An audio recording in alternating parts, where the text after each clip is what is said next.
Good evening, everyone. A warm welcome to all of you to this webinar on mental health treatment. Mental health is an important part of our overall well being, and today's session will help us understand the different psychological and psychiatric approaches used in treatment. Now, it is my honor to welcome our speaker, Afna Abdul Nafi, Chief Psychologist at Afas Wellness and founder and CEO of PsyQuesta. We are grateful to have her with us today.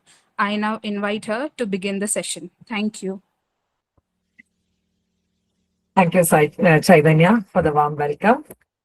Hi all, good evening and welcome to Afas Wellness free webinar on mental health treatments. എല്ലാവരും വോട്ടൊക്കെ ചെയ്തോ? ഞാനും ചെയ്തു. അപ്പോ ഇന്നത്തെ ദിവസം തന്നെ ആയിക്കോട്ടെ നമ്മുടെ വെബിനാർ എന്ന് ഞാൻ വിചാരിച്ചു. എല്ലാവരും ഫ്രീ ആയിട്ട് ഇരിക്കുന്ന ഒരു സമയമൊക്കെ അല്ലേ. ഈ ഒരു വെബിനാർ കണ്ടക്ട് ചെയ്യാൻ മെയിൻ ആയിട്ടുള്ള ഒരു കാരണം എന്താന്ന് വെച്ച് കഴിഞ്ഞാൽ സൈക്കോളജി സ്റ്റുഡൻസിന് പോലും എന്തൊക്കെയാണ് ട്രീറ്റ്മെന്റ് എന്ന കാര്യത്തിൽ ഇപ്പോഴും ഡൗട്ട്ഫുൾ ആയിട്ടിരിക്കുകയാണ്. കുറെ ആൾക്കാര് നമ്മളടുത്തേക്ക് എത്തുമ്പോഴാണ് അവർക്ക് മെന്റൽ ഹെൽത്ത് ട്രീറ്റ്മെന്റ്സ് എന്തൊക്കെയാണെന്നുള്ളൊരു ബേസിക് ആയിട്ടുള്ള നോളജ് പോലും ഇല്ലാന്ന് മനസ്സിലാവുന്നത്.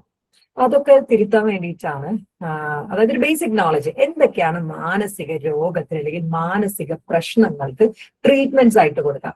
നമ്മളെ അറിവില് മിക്കവാറും എല്ലാവർക്കും അറിയുന്ന ഒന്നോ രണ്ടോ കാര്യം, ഒന്ന് സൈക്യാട്രിക് മെഡിസിൻ, രണ്ടാമത്തെ കൗൺസിലിംഗ്. ഇത് രണ്ടുമാണ് കൊടുക്കുക. ഒന്നെങ്കിൽ ഒരു സൈക്കോളജിസ്റ്റിന്റെ അടുത്ത് അല്ലെങ്കിൽ ഒരു സൈക്യാട്രിസ്റ്റിന്റെ അടുത്ത് കൊണ്ടുപോകാം. ഇത്ര മാത്രമാണ് നമുക്കറിയാം.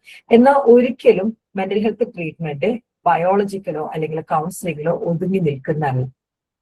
സോ ഇന്ന് ഞാൻ നിങ്ങൾക്ക് പരിചയപ്പെടുത്തി തരാൻ പോകുന്നത് A to Z of mental health treatment ആണ്.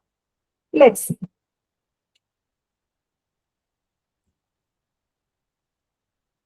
Psychological and psychiatric intervention A to Z ആയിട്ടാണ് കാറ്റഗറൈസ് ചെയ്യുക. അതില് A മുതൽ I വരെയുള്ളതാണ് വളരെ ഇമ്പോർട്ടന്റ് ആയിട്ടുള്ള കാര്യം.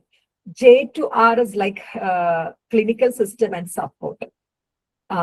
S to Z advance and holistic care ആണ്. അതായത് A to I എന്ന് പറയുന്നത് കോർ ഫൗണ്ടേഷൻ ആയിട്ടാണ് പറയുന്നത്. J to R clinical system and support. S to Z advance and holistic care. ഇതിൽ A to I വളരെ ഇമ്പോർട്ടന്റ് ആണ്. അതായത് വെറും ഒരു സൈക്യാട്രിക് മെഡിസിൻ കഴിച്ചാലോ അല്ലെങ്കിൽ ഒരു കൗൺസിലിംഗ് മാത്രം കിട്ടിയാലോ വെറുതെ ചുമ്മാ കേട്ടിരുന്നാലോ ഒരു മാനസിക പ്രശ്നവും എന്ത് ചെയ്യാൻ വേണ്ടി പോകുന്നില്ല, മാറാൻ വേണ്ടി പോകുന്നില്ല. So let start with A, assessment. ഒരു സൈക്യാട്രിസ്റ്റ് ആയിക്കോട്ടെ, സൈക്കോളജിസ്റ്റ് ആയിക്കോട്ടെ, നമ്മളടുത്ത് വരുന്ന ഓരോ വ്യക്തിയുടെയും കേസ് കംപ്ലീറ്റ്ലി എടുക്കേണ്ടതുണ്ട്. അതിനെയാണ് നമ്മൾ അസസ്മെന്റ് എന്ന് പറയുന്നത്.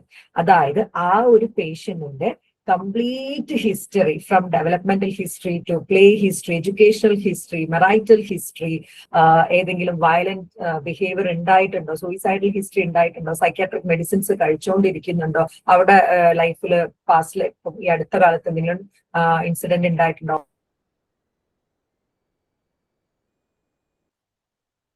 ഇങ്ങനെ പോകുന്നു A അസസ്മെന്റ്. ഇത് കംപ്ലീറ്റ്ലി എടുത്താൽ മാത്രമേ ഒരു സൈക്യാട്രിസ്റ്റിന് മരുന്ന് കൃത്യമായിട്ട് പ്രിസ്ക്രൈബ് ചെയ്യാനും ഒരു സൈക്കോളജിസ്റ്റിന് ഫർദർ കൗൺസിലിംഗ് ആണോ അല്ലെങ്കിൽ സൈക്കോതെറാപ്പി ആണോ കൊടുക്കേണ്ടത് എന്നറിയാനും വേണ്ടി പറ്റത്തുള്ളൂ. അപ്പോൾ അസസ്മെന്റിലാണെങ്കിൽ history and mental status examination ആണ്. അതായത് ആ ആളുടെ complete case history, mental status examination. എന്തിനു വേണ്ടിയിട്ടാണ് അസസ്മെന്റ് ചെയ്യുന്നത്?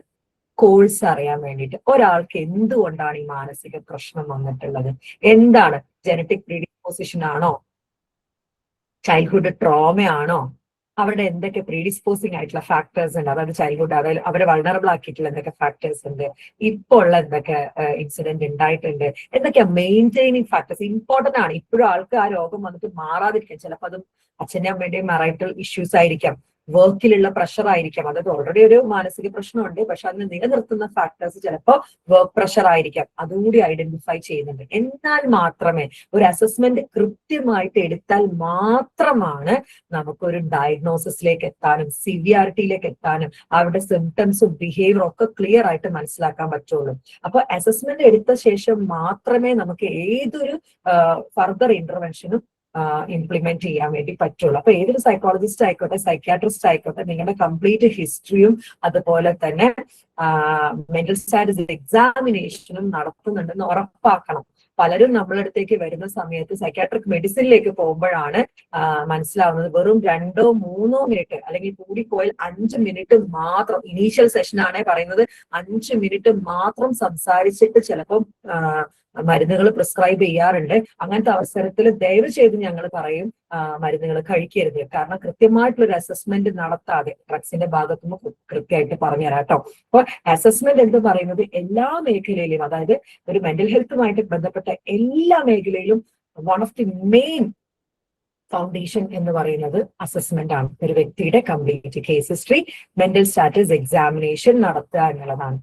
ഇനി അഫാസ് വെൽനെസിന്റെ കേസ് പറയുകയാണെങ്കിൽ ഞങ്ങളുടെ ഇന്റേൺഷിപ്പിന് വരുന്ന ഓരോ കുട്ടികൾക്കായിക്കോട്ടെ, ഇവിടെ ഞങ്ങളുടെ പേഷ്യൻസിനായിക്കോട്ടെ, കംപ്ലീറ്റ് നമ്മൾ കേസ് റിപ്പോർട്ട് എടുക്കാറുണ്ട്. ഏകദേശം ഒരു 13 പേജസോളം വരുന്ന ഡീറ്റെയിൽ ആയിട്ടുള്ള ഈ complete case history form fill ചെയ്ത ശേഷം മാത്രമാണ് നമ്മൾ എന്ത് ചെയ്യുക. അത് ഇതിൽ ഓരോ ടെർമിനോളജീസും നമുക്ക് പരിചിതമായിരിക്കണം കേട്ടോ.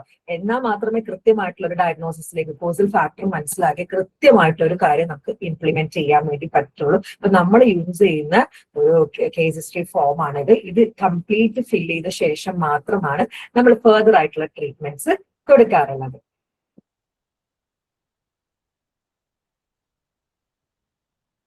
ഓക്കെ ആണോ?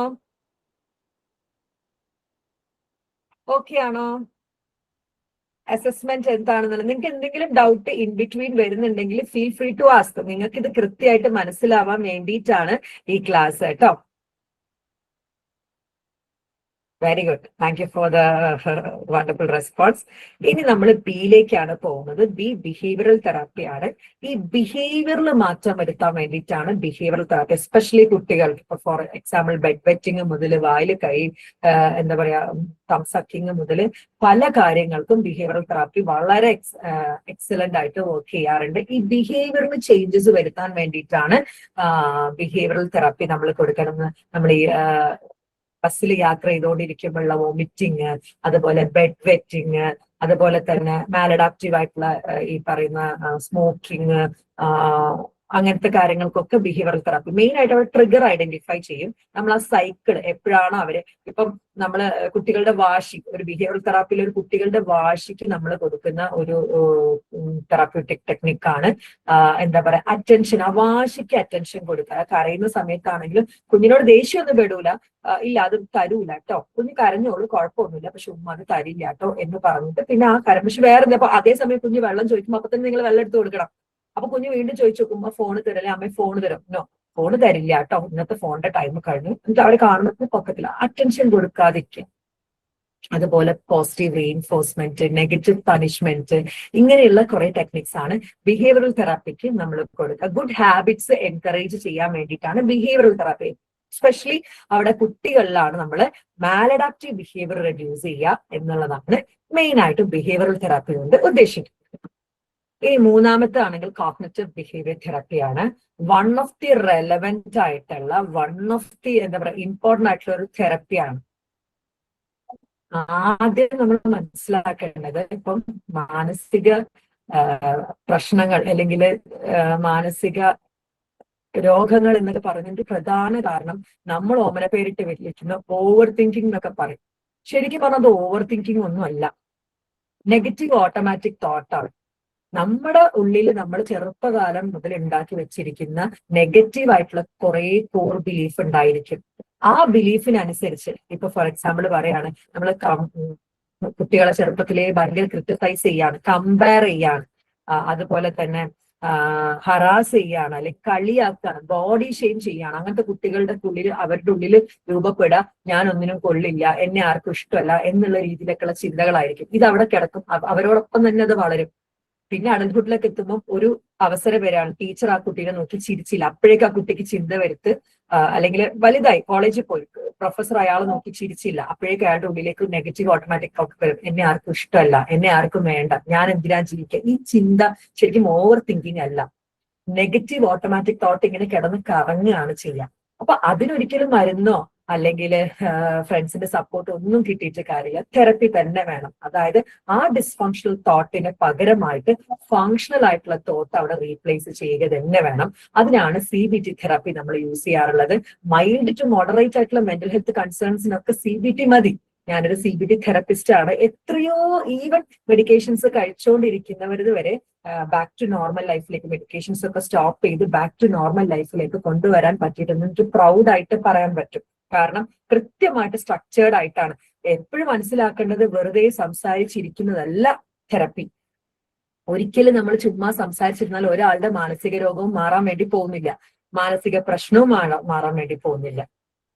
അവിടെ കൃത്യമായിട്ട് നമ്മളൊക്കെ ആണെങ്കിൽ കൃത്യമായിട്ട്, അതായത് ഓരോ ടൂൾസും ലൈക്ക് കോഗ്നിഷൻ മാറ്റുന്നു, ബിഹേവിയർ ചേഞ്ച് ആക്കുന്നു, നമ്മൾ അവരെ അപ്ഹോൾഡ് ചെയ്ത് മുന്നോട്ട് കൊണ്ടുവരുന്നു.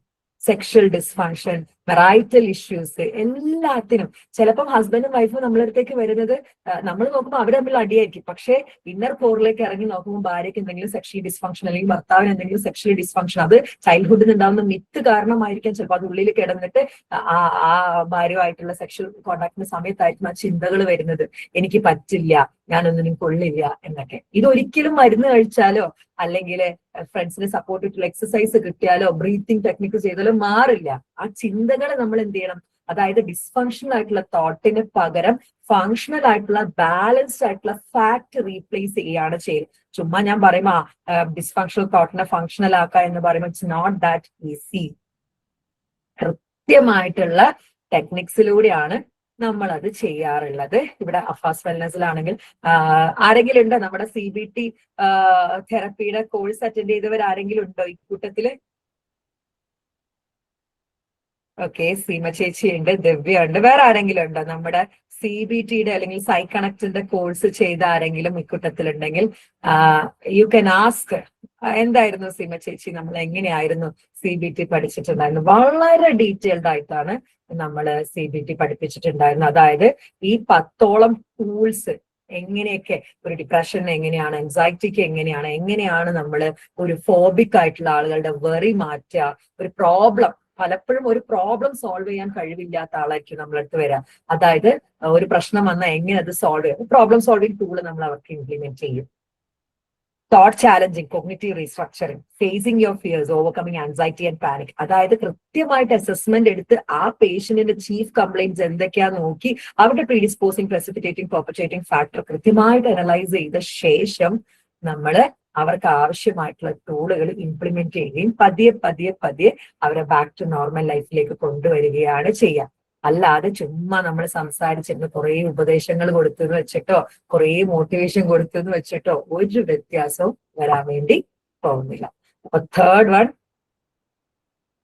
ഇറ്റ് ഈസ്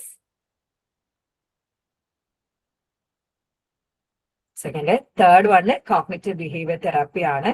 അപ്പോ തെറാപ്പി തന്നെയാണ് ഒരു പ്രശ്നങ്ങൾ, അതായത് തോട്ട്സുമായിട്ട് ബന്ധപ്പെട്ടിട്ട് തെറാപ്പി തന്നെയാണ് നമ്മളെ ബാക്ക് ടു നോർമൽ ലൈഫിലേക്ക് കൊണ്ടുവരിക.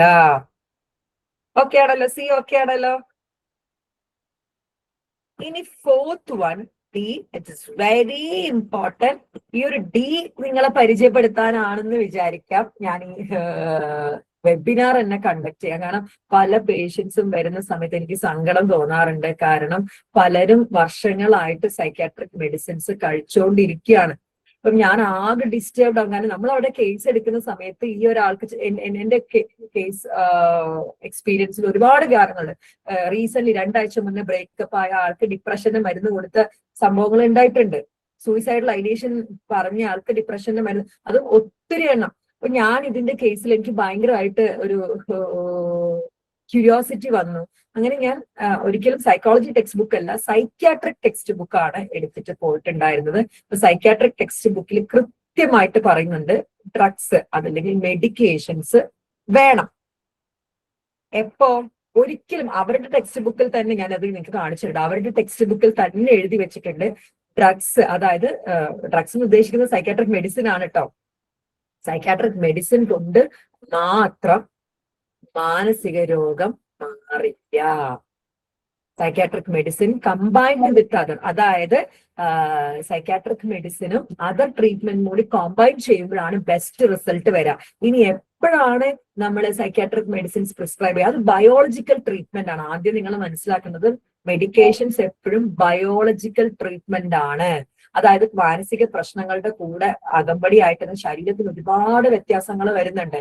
ഫോർ എക്സാമ്പിൾ പറയുകയാണെങ്കിൽ ഉറക്കമില്ലായ്മ, ഒരു 3 ദിവസം 4 ദിവസമായിട്ട് ഉറങ്ങുന്നില്ല ആള്, നല്ല സൂയിസൈഡൽ ഐഡിയേഷൻ ഉണ്ട്, നല്ല സൂയിസൈഡൽ ഐഡിയേഷനിൽ നിൽക്കുകയാണ്, ആൾക്ക് എങ്ങനെയെങ്കിലും മരിച്ചാൽ മതി എന്നുള്ളൊരു അവസ്ഥയാണ്, അല്ലെങ്കിൽ വയലന്റ് ബിഹേവിയർ കാണിക്കുന്നുണ്ട്, സെൽഫ് ഹാം ചെയ്യുന്നുണ്ട്, സ്വയം മുറിക്കുന്നൊക്കെ ഉണ്ട്, അല്ലെങ്കിൽ ഭയങ്കരമായിട്ടുള്ള എന്താ ഹോർമോണൽ, അതായത് നമ്മുടെ സെറോട്ടോണിൻ ഡോപ്പമിൻ ഒക്കെ ഇംബാലൻസ് ആകുമ്പോഴാണ് ഈ കാര്യങ്ങളൊക്കെ വരാം. സോ അങ്ങനെ ബയോളജിക്കലായിട്ട് നല്ല സിംറ്റംസ് കാണിക്കുന്നുണ്ട്. അത് റെഡ്യൂസ് ചെയ്യിക്കാൻ വേണ്ടിയിട്ടാണ് ശരിക്കും സൈക്യാട്രിക് മെഡിസിൻസ് പ്രിസ്ക്രൈബ് ചെയ്യേണ്ടത്. ഇത് എന്റെ വാക്കുകളല്ല. I will show U.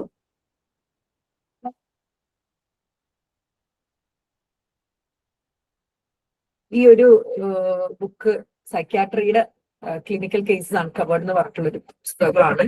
വളരെ റെലവെന്റ് ആയിട്ടുള്ള ഒരു പുസ്തകമാണ് കേട്ടോ. ഞാൻ വേണമെങ്കിൽ ഗ്രൂപ്പിൽ ഷെയർ ചെയ്തു തരാം.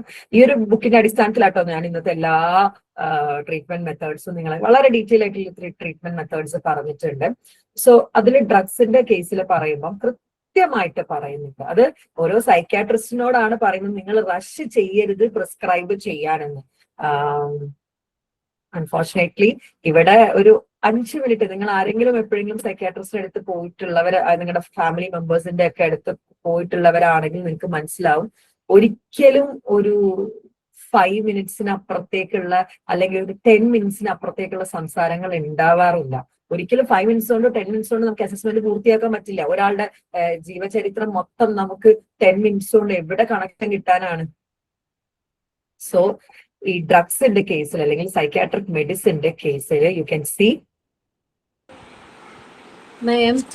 മദർ 10 വർഷമായിട്ട്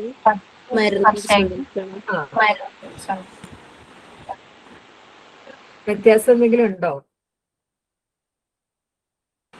ഇല്ല, വലിയ വ്യത്യാസമൊന്നുമില്ല. അതിനുള്ള ഉത്തരാണ് കേട്ടോ ഞാൻ പറയുന്നത്. For drugs ആണ്, it is right to consider medication after both a thorough clinical assessment. കൃത്യമായിട്ട് കൊടുത്തിട്ടുണ്ട് എപ്പോഴാണ് മെഡിക്കേഷൻസ് ഒരു തറോ ആയിട്ടുള്ള ക്ലിനിക്കൽ അസസ്മെന്റും CBT ഫോർമുലേഷനും ഇന്റർവെൻഷനും ഒക്കെ നടത്തിയ ശേഷം മാത്രമാണ് ഡ്രഗ്സ് കൊടുക്കുന്നത്. This reduce inappropriate prescribing. നല്ലൊരു അസസ്മെന്റ് ചെയ്യുന്ന എന്തിനു വേണ്ടിയിട്ടാണ്? ഇൻഅപ്രോപ്രിയേറ്റ് ആയിട്ട് പ്രിസ്ക്രൈബ് ചെയ്യാതിരിക്കാൻ വേണ്ടിയിട്ടാണ്. Most people with anxiety disorder and mild symptoms of depression do not require medication. All treatment have side effects. ഇനി അതും പറയുന്നുണ്ട് കേട്ടോ, എല്ലാ ട്രീറ്റ്മെന്റും സൈഡ് എഫക്ട്സ് ഉണ്ട്.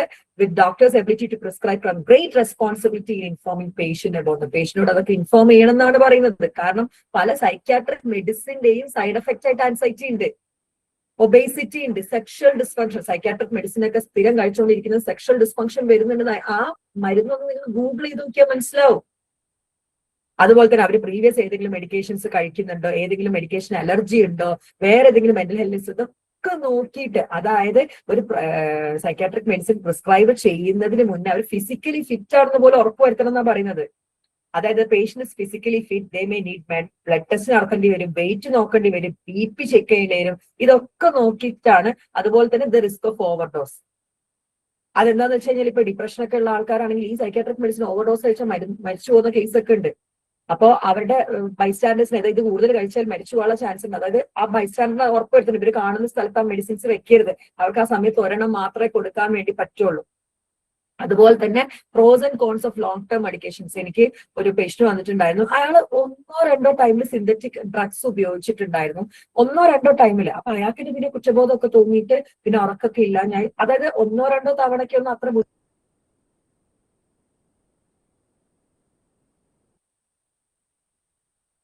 എന്നെ മ്യൂട്ടാക്കരുത്, ആരൊക്കെ എന്നെ മ്യൂട്ടാക്കുന്നുണ്ട്. അപ്പൊ സിന്തറ്റിക് ഡ്രഗ് ഉപയോഗിച്ച ആളായിരുന്നു. അപ്പൊ ഒരു തവണയാണോ 2 തവണയാണോ എനിക്ക് കൃത്യമായിട്ട് ഓർമ്മയില്ല. ആ സമയത്ത് തന്നെ അവരെന്ത് ചെയ്തു, അയാൾക്ക് എന്തോ പേടി വന്നു, ഇത് കഴിക്കാൻ പാടില്ല. അപ്പൊ അയാൾ നേരെ പോയിട്ട് എനിക്ക് ഉറക്കം കിട്ടുന്നില്ല എന്ന് പറഞ്ഞു. ഈ സൈക്യാട്രിസ്റ്റ് ഒരു സ്ലീപ്പിംഗ് പില്ല് പ്രിസ്ക്രൈബ് ചെയ്തു. അൺഫോർച്ചുനേറ്റ്ലി അയാൾ പറഞ്ഞത് സ്ഥിരം കഴിച്ചിട്ട് ഇങ്ങോട്ട് വരണം എന്നൊന്നുമില്ല, നിങ്ങള് അടുത്തുള്ള ഷോപ്പിൽ നിന്ന് മേടിച്ചു അങ്ങനെ എന്തോ പറഞ്ഞിട്ട് വിട്ടു. ഈ ആൾ ഇത് 1 വർഷത്തോളം കഴിച്ചു. അപ്പൊ പിന്നെ അയാൾക്ക് ഭയങ്കരമായിട്ടുള്ള സിംറ്റംസ് ആണ്. ഈ സിംറ്റംസ് ഒന്നും ആദ്യം ഉണ്ടായിരുന്നില്ല. ഞാൻ സൈക്യാട്രിക് മെഡിസിന്റെ ഡീറ്റെയിൽസ് നോക്കിയ സമയത്ത് ഇതൊരിക്കലും ലോങ് ടേം ആയിട്ട് കഴിക്കാൻ പാടില്ല, ഷോർട്ട് ടേം ആയിട്ട് കൊടുക്കാൻ മാത്രമുള്ളതാണ് എന്നാണ്. അപ്പം ആ പയ്യനാണ് ഒരു 26-27 ഇയേഴ്സ് ഓൾഡ് പയ്യനാണ്. ആ പയ്യൻ എടുത്തു ചോദിച്ചുള്ളത് സ്ഥിരമായിട്ട് കഴിക്കാൻ പറ്റുമോ. ഇപ്പൊ ആ മരുന്ന് സ്ഥിരമായിട്ട് കഴിച്ചത് കൊണ്ടുള്ള പ്രശ്നങ്ങളാണ് അയാളെ അലട്ടിക്കൊണ്ടിരിക്കുന്നത്. ഇപ്പൊ വേറെ വേറെ മെഡിസിൻസ് അയാൾ ട്രൈ ചെയ്തുകൊണ്ട് ഇരിക്കുകയാണ്. സോ ഇങ്ങനത്തെ കാര്യങ്ങളൊക്കെ നമ്മൾ പേഷ്യൻസിന് സൈക്യാട്രിസ്റ്റ് ബോധിപ്പിക്കുകയാണ്. ഇവിടെ അങ്ങനെയൊന്നും നടക്കാറില്ല. ഇനി പറയുന്നതാണ് കേട്ടോ, ഇതൊക്കെ സൈക്യാട്രിക് മെഡിസിൻസ് ആണ് കേട്ടോ. സൈക്യാട്രിക് മെഡിസിൻസിന്റെ കുറെ side effects, common group side effect: nausea, gastro intestinal upset, flushing, sweating, anxiety, insomnia, sexual dysfunction കേട്ടോ, സെഡേഷൻ, നോസിയ, പോസ്ചറൽ ഹൈപ്പോടെൻഷൻ ഒക്കെ പറഞ്ഞ ഒരുപാട് സൈഡ് എഫക്ട്സ് ഈ മെഡിസിന് തന്നെ ഉണ്ട്. സോ അനാവശ്യമായിട്ട് പ്രിസ്ക്രൈബ് ചെയ്യുമ്പോൾ ഇല്ലാത്ത ആൾക്ക് ഈ രോഗങ്ങളൊക്കെ ഉണ്ടാവാനാണ് ചാൻസ് വരുന്നത്. ആന്റി സൈക്യാട്രിക് മെഡിസിന്റെയും ആന്റി ഡിപ്രസന്റെയും ആന്റി സൈക്കോട്ടിക്സിന്റെയും ഒക്കെ സൈഡ് എഫക്ട്സ് അവർ ഈ ബുക്കിൽ ഇൻക്ലൂഡ് ചെയ്തിട്ട് ഉണ്ട് കണ്ടോ. ഇനി ഇവിടെ തന്നെ പറയുന്നുണ്ട് ഒരു സൈക്യാട്രിക് ഡ്രഗ് പ്രിസ്ക്രൈബ് ചെയ്യുമ്പോൾ എന്തൊക്കെ കാര്യങ്ങളാണ് സൈക്യാട്രിസ്റ്റ് മനസ്സിൽ വെക്കേണ്ടത് എന്ന്. Be aware of on rush to prescribe. Rush to prescribe ചെയ്യാനുള്ള ഒരു കാരണം റഷ് ചെയ്യരുത് എന്നാണ് പറയുന്നത്. വാണ്ടിങ് ടു ഹെൽപ്പ് പീപ്പിളെ ഹെൽപ്പ് ചെയ്യാൻ വേണ്ടിയിട്ടാണ് അവർക്ക് ഇത് എഴുതാൻ തോന്നുന്നത്, അങ്ങനെ ചെയ്യരുത് എന്നാണ് പറയുന്നത്. Giving a prescription because other treatment are not available at that moment. കണ്ടോ, ഒരു ട്രീറ്റ്മെന്റ് അവൈലബിൾ അല്ലെങ്കിൽ മാത്രമാണ് അന്നേരം നമുക്ക് റഷ് ചെയ്ത് കൊടുക്കാൻ വേണ്ടി പറ്റുക. ഇനി രണ്ടാമത്തെ പോയിന്റ് നിങ്ങൾ വളരെയധികം ശ്രദ്ധിക്കേണ്ടതാണ്. Psychoactive drugs do not cure mental disorder. ഇവിടെ നമ്മുടെ ഒരു സ്റ്റുഡന്റ് പറഞ്ഞു, ഷാക്കിറ, ആളുടെ മദർ 10 വർഷമായിട്ട് കഴിച്ചുകൊണ്ടിരിക്കാൻ മാറ്റമില്ല. ഷാക്കിറ അതിനുള്ള ഉത്തരമാണ് സൈക്യാട്രിക് ടെക്സ്റ്റ് ബുക്കിൽ തന്നെയുള്ളതാണ്. Psychoactive drugs do not cure mental disorder. ഒരിക്കലും മാനസിക രോഗം മാറ്റുമില്ല. They provide symptom relief that can act as an impetus to promote recovery. Symptoms relief ചെയ്ത് റിക്കവറിയിലേക്ക് ഒരു എത്തിക്കാൻ സിംറ്റംസിനെ റിലീഫ് ചെയ്യുന്ന കുറച്ച് ഘടകം അത് ബയോളജിക്കൽ ട്രീറ്റ്മെന്റ് ആണ്. ഇതാണ് സൈക്യാട്രിക് ഡ്രഗ്സിന്റെ കേസിൽ പറയാനുള്ളത്. ആവശ്യമാണ് ഫോർ ഹാലൂസിനേഷൻ ഉണ്ട്, ആൾക്ക് ഡെലൂഷൻ ഉണ്ട്, ഡിസോർഗനൈസ്ഡ് സ്പീച്ച് ആയിട്ടുണ്ട്, ഡിസോർഗനൈസ്ഡ് തിങ്കിങ് ആയിട്ടുണ്ട്, അല്ലെങ്കിൽ വയലന്റ് ബിഹേവിയർ കാണിക്കുന്നുണ്ട്, സൂയിസൈഡൽ ടെൻഡൻസി കാണിക്കുന്നുണ്ട്, ഭയങ്കരമായിട്ട് 5-6 ദിവസമായിട്ട് ഉറങ്ങുന്നില്ല, ആള് കിടന്നിടത്തുനിന്ന് എണീക്കുന്നില്ല, കുളിക്കുന്നില്ല, നനയ്ക്കുന്നില്ല, ഭയങ്കരമായിട്ട് കരഞ്ഞുകൊണ്ടിരിക്കുകയാണ്, ഒരു അബ്നോർമൽ സ്റ്റേറ്റിലേക്ക്, അതായത് നിങ്ങൾക്ക് തോന്നുകയാണ് സിവിയറിലേക്ക് എത്തി. ഞങ്ങൾ എടുത്ത് കൊണ്ടുവരുമ്പോഴും ഞങ്ങൾ സൈക്യാട്രിസ്റ്റിനെ അടുത്ത് റെഫർ ചെയ്ത് വിടാറുണ്ട്. ഒരിക്കലും ഞങ്ങൾ സിംറ്റമാറ്റിക് ആയിട്ട് ബയോളജിക്കൽ സിംറ്റംസ് കാണിക്കുന്ന തെറാപ്പി വെച്ചിരിക്കില്ല. അവരോട് നേരെ സൈക്യാട്രിസ്റ്റ് അടുത്ത് പോയിട്ട് അതിന് മെഡിക്കേഷൻസ് കഴിച്ച് ഒപ്പം തന്നെ തെറാപ്പി എടുക്കാൻ വേണ്ടി പറയും. ഈ രണ്ടും കൂടി കമ്പൈൻ ചെയ്ത് കൊടുക്കുമ്പോൾ മാത്രമാണ് ബെസ്റ്റ് റിസൾട്ട് സംഭവിക്കുക. ഓക്കെ ആണല്ലോ. എനിക്ക് പല സമയത്തും വിഷമം തോന്നാറുണ്ട്. ബിക്കോസ് ഈ പറയുന്ന പോലെ വേണ്ടാത്ത മരുന്നുകള് പ്രിസ്ക്രൈബ് ചെയ്യുകയും അത് കഴിക്കുകയും ചെയ്തിട്ട് പല രീതിയിലുള്ള, കാരണം നമുക്ക് ഒരിക്കലും സൈക്യാട്രിക് മെഡിസിന് വേറൊരു പ്രത്യേകതയും കൂടി നമുക്ക് ഫോർ സ്റ്റോപ്പ് ചെയ്യാൻ പറ്റില്ല. കാരണം ബ്രെയിൻ കെമിസ്ട്രീനാണ് അത് മാറ്റുന്നത്. ഇപ്പം സെറോട്ടോണിനും ഡോപ്പമിനും ആവശ്യമില്ലാതെ കെട്ടുകയോ അല്ലെങ്കിൽ പിന്നെ കുറയ്ക്കുകയോ ഒക്കെ ചെയ്യുന്നത്. അപ്പൊ ബ്രെയിൻ കെമിസ്ട്രി അങ്ങനെ ആയിട്ടുണ്ട്. സഡൻ ആയിട്ട് ഒരു ദിവസം നിങ്ങളത് നിർത്തിയാൽ നിങ്ങൾക്ക് പ്രശ്നം വരും. എനിക്ക് ഒരു റീസെന്റ് ഒരു ക്ലയന്റ് വന്നിട്ടുണ്ടായിരുന്നു. വൈഫാണ് വന്നത്. ഒരു ട്രോമ കഴിഞ്ഞിട്ട് ആള് വന്നതാണ്. എന്താന്ന് വെച്ചാൽ ഹസ്ബൻഡ് വർഷങ്ങളായിട്ട് ആൻസൈറ്റിക്ക് മരുന്ന് കഴിച്ചുകൊണ്ടിരിക്കുന്നുണ്ട്. ആൻസൈറ്റി മാത്രമല്ല, കൈൻഡ് ഓഫ് പെർസിക്യൂട്ടറി ഡെലൂഷനും ആൾക്കുണ്ട്. എന്നെ ആരോ ഫോളോ ചെയ്യുന്നുണ്ട്, അങ്ങനെയൊക്കെ എന്നെ ആരോ അപകടപ്പെടുത്താൻ പോകുന്ന പെർസിക്യൂട്ടറി ഒരു ഡെലൂഷനും ആൾക്കുണ്ട്. ആള് വർഷങ്ങളായിട്ട് കഴിച്ചുകൊണ്ടിരിക്കുക. പിന്നെ ആള് ഗൂഗിളൊക്കെ ചെയ്ത് ആൾ നല്ല എഡ്യൂക്കേറ്റഡ് ആണ്. ഈ മെഡിസിൻസ് ഒക്കെ ബുദ്ധിമുട്ടാണ്, ഇത് കഴിച്ചോ പിന്നെ സൈഡ് എഫക്ട്സ് ഒക്കെ ഉണ്ട് എന്ന് ആള് കാണുകയും ആളൊരു സുപ്രഭാതത്തിൽ ഒരു 10-12 വർഷമായിട്ട് കഴിച്ച ഒരൊറ്റ സ്റ്റോപ്പിംഗ് അങ്ങോട്ട് ചെയ്തു. ആദ്യത്തെ ദിവസം ഓക്കെ ആയിരുന്നു. കണ്ടോ, എനിക്ക് ഒരു പ്രശ്നവുമില്ല, ഞാൻ മെഡിസിൻ നിർത്തി. വൈഫ് സമ്മതിച്ചിട്ടുണ്ടായിരുന്നില്ല. പക്ഷെ പിന്നെയും കുറച്ച് ദിവസം കഴിയുമ്പോഴത്തേക്കും ചെറിയ ചെറിയ ബുദ്ധിമുട്ടുകളൊക്കെ കാണിക്കാൻ തുടങ്ങി. ആൾ എന്ത് വന്നാലും ഞാൻ റീസ്റ്റാർട്ട് ചെയ്യില്ല എന്ന് പറഞ്ഞു. 10 ദിവസങ്ങൾക്ക് 10 ദിവസം വരെ ബ്രെയിൻ ഇങ്ങനെ വരുമായിരിക്കും വെയിറ്റ്. 10ാം ദിവസം കിട്ടാതായിരുന്നു. ആൾക്ക് ഹാലൂസിനേഷൻ വന്നു. ആള് വൈഫിനെയാണ് ഏറ്റവും ഇഷ്ടം, വൈഫാണ് എല്ലാത്തിലും സപ്പോർട്ട് ചെയ്തത്. ഫ്ലവർ വൈസ് എടുത്ത് വൈഫിന്റെ തലക്കിട്ടടിച്ചു, വൈഫിന്റെ തല പൊട്ടിപ്പോയി. അപ്പൊ ആള് പറഞ്ഞു, എനിക്കത് വൈഫായിട്ട് തോന്നില്ല, എന്നെ ഉപദ്രവിക്കാൻ വരുന്ന ഹാലൂസിനേഷൻ ആണ്. അതാണ് നമുക്ക് സൈക്യാട്രിക് മെഡിസിൻസ് ഫോർ സ്റ്റോപ്പ് ചെയ്യാൻ വേണ്ടി പറ്റത്തില്ല. അത് ഗ്രാജുവലി ഡോസ് കുറച്ച് കൊളാബറേറ്റീവ് ആയിട്ട് നമ്മൾ സൈക്കാട്രിസ്റ്റിന് നമ്മൾ തെറപ്പിയിൽ നല്ല മാറ്റം കാണിക്കുന്ന ആ സമയത്ത് നമ്മൾ സൈക്കാട്രിസ്റ്റിന് റെഫറൽ ലെറ്റർ കൊടുത്തിട്ട് ഡോസ് കുറയ്ക്കാൻ പറയാറുണ്ട്. അതുപോലെ തന്നെ നിർത്താറായിട്ടുണ്ടോ നിർത്തി നോക്കൂ എന്നുള്ള രീതിയിലൊക്കെ റെഫറൽ ലെറ്റേഴ്സ് കൊടുക്കാറുണ്ട്. ഒരുപാട് ഐ കൻ പ്രൗഡ്ലി സേ എന്റെ അടുത്ത് എല്ലാ റെക്കോർഡ്സും ഉണ്ട്. നിങ്ങൾ എപ്പോഴെങ്കിലും ക്ലിനിക്കിൽ വരാണെങ്കിൽ എനിക്ക് കാണിച്ചു തരാൻ എത്ര ആളുകളുടെ മെഡിസിൻസ് നമുക്ക് സ്റ്റോപ്പ് ചെയ്തിട്ട് അവിടെ ബാക്ക് ടു റിയൽ ലൈഫിലേക്ക് കൊണ്ടുവരാൻ പറ്റിയിട്ടുണ്ട് എന്നുള്ളത്. ഓക്കെ, അപ്പൊ ഡി ഫോർ ഡ്രഗ് ഓക്കെ ആണോ? ഓക്കെ ആണോ? ഇനി ECT അല്ലെങ്കിൽ ഇലക്ട്രോ കൺവൾസീവ് തെറാപ്പി, നമ്മള് കൊളോക്കിയലി പറയാം ഷോക്ക് കൊടുക്കാന്ന് പറയുന്നത്. യെസ്, ഇതൊരു ഓൾട്ടർനേറ്റീവ് തെറാപ്പി ആണ്. അതായത് നമ്മളെ മൂഡ്സ്, അതായത് ഭയങ്കര സിവിയർ ഡിപ്രഷനിലൊന്നും ബ്രെയിൻ സ്റ്റിമുലേറ്റ് ചെയ്യില്ല, ഇങ്ങനെ ഡെഡ് ആയ പോലെ ഉണ്ട്. അപ്പൊ സ്റ്റിമുലേറ്റ് ചെയ്യിപ്പിക്കാൻ വേണ്ടിയിട്ടാണ്. അതുപോലെ തന്നെ സ്കീസോഫ്രീനിക് ആയിട്ടുള്ള ആൾക്കാർക്ക് ഇതും ഈ പറയുന്ന പോലെ തന്നെ ചുമ്മാ ECT പോയ ഉടനെ തന്നെ ECT ഒക്കെ എഴുതുന്ന ഡോക്ടേഴ്സ് ഒക്കെ നമ്മളെ ചുറ്റുമുണ്ട്.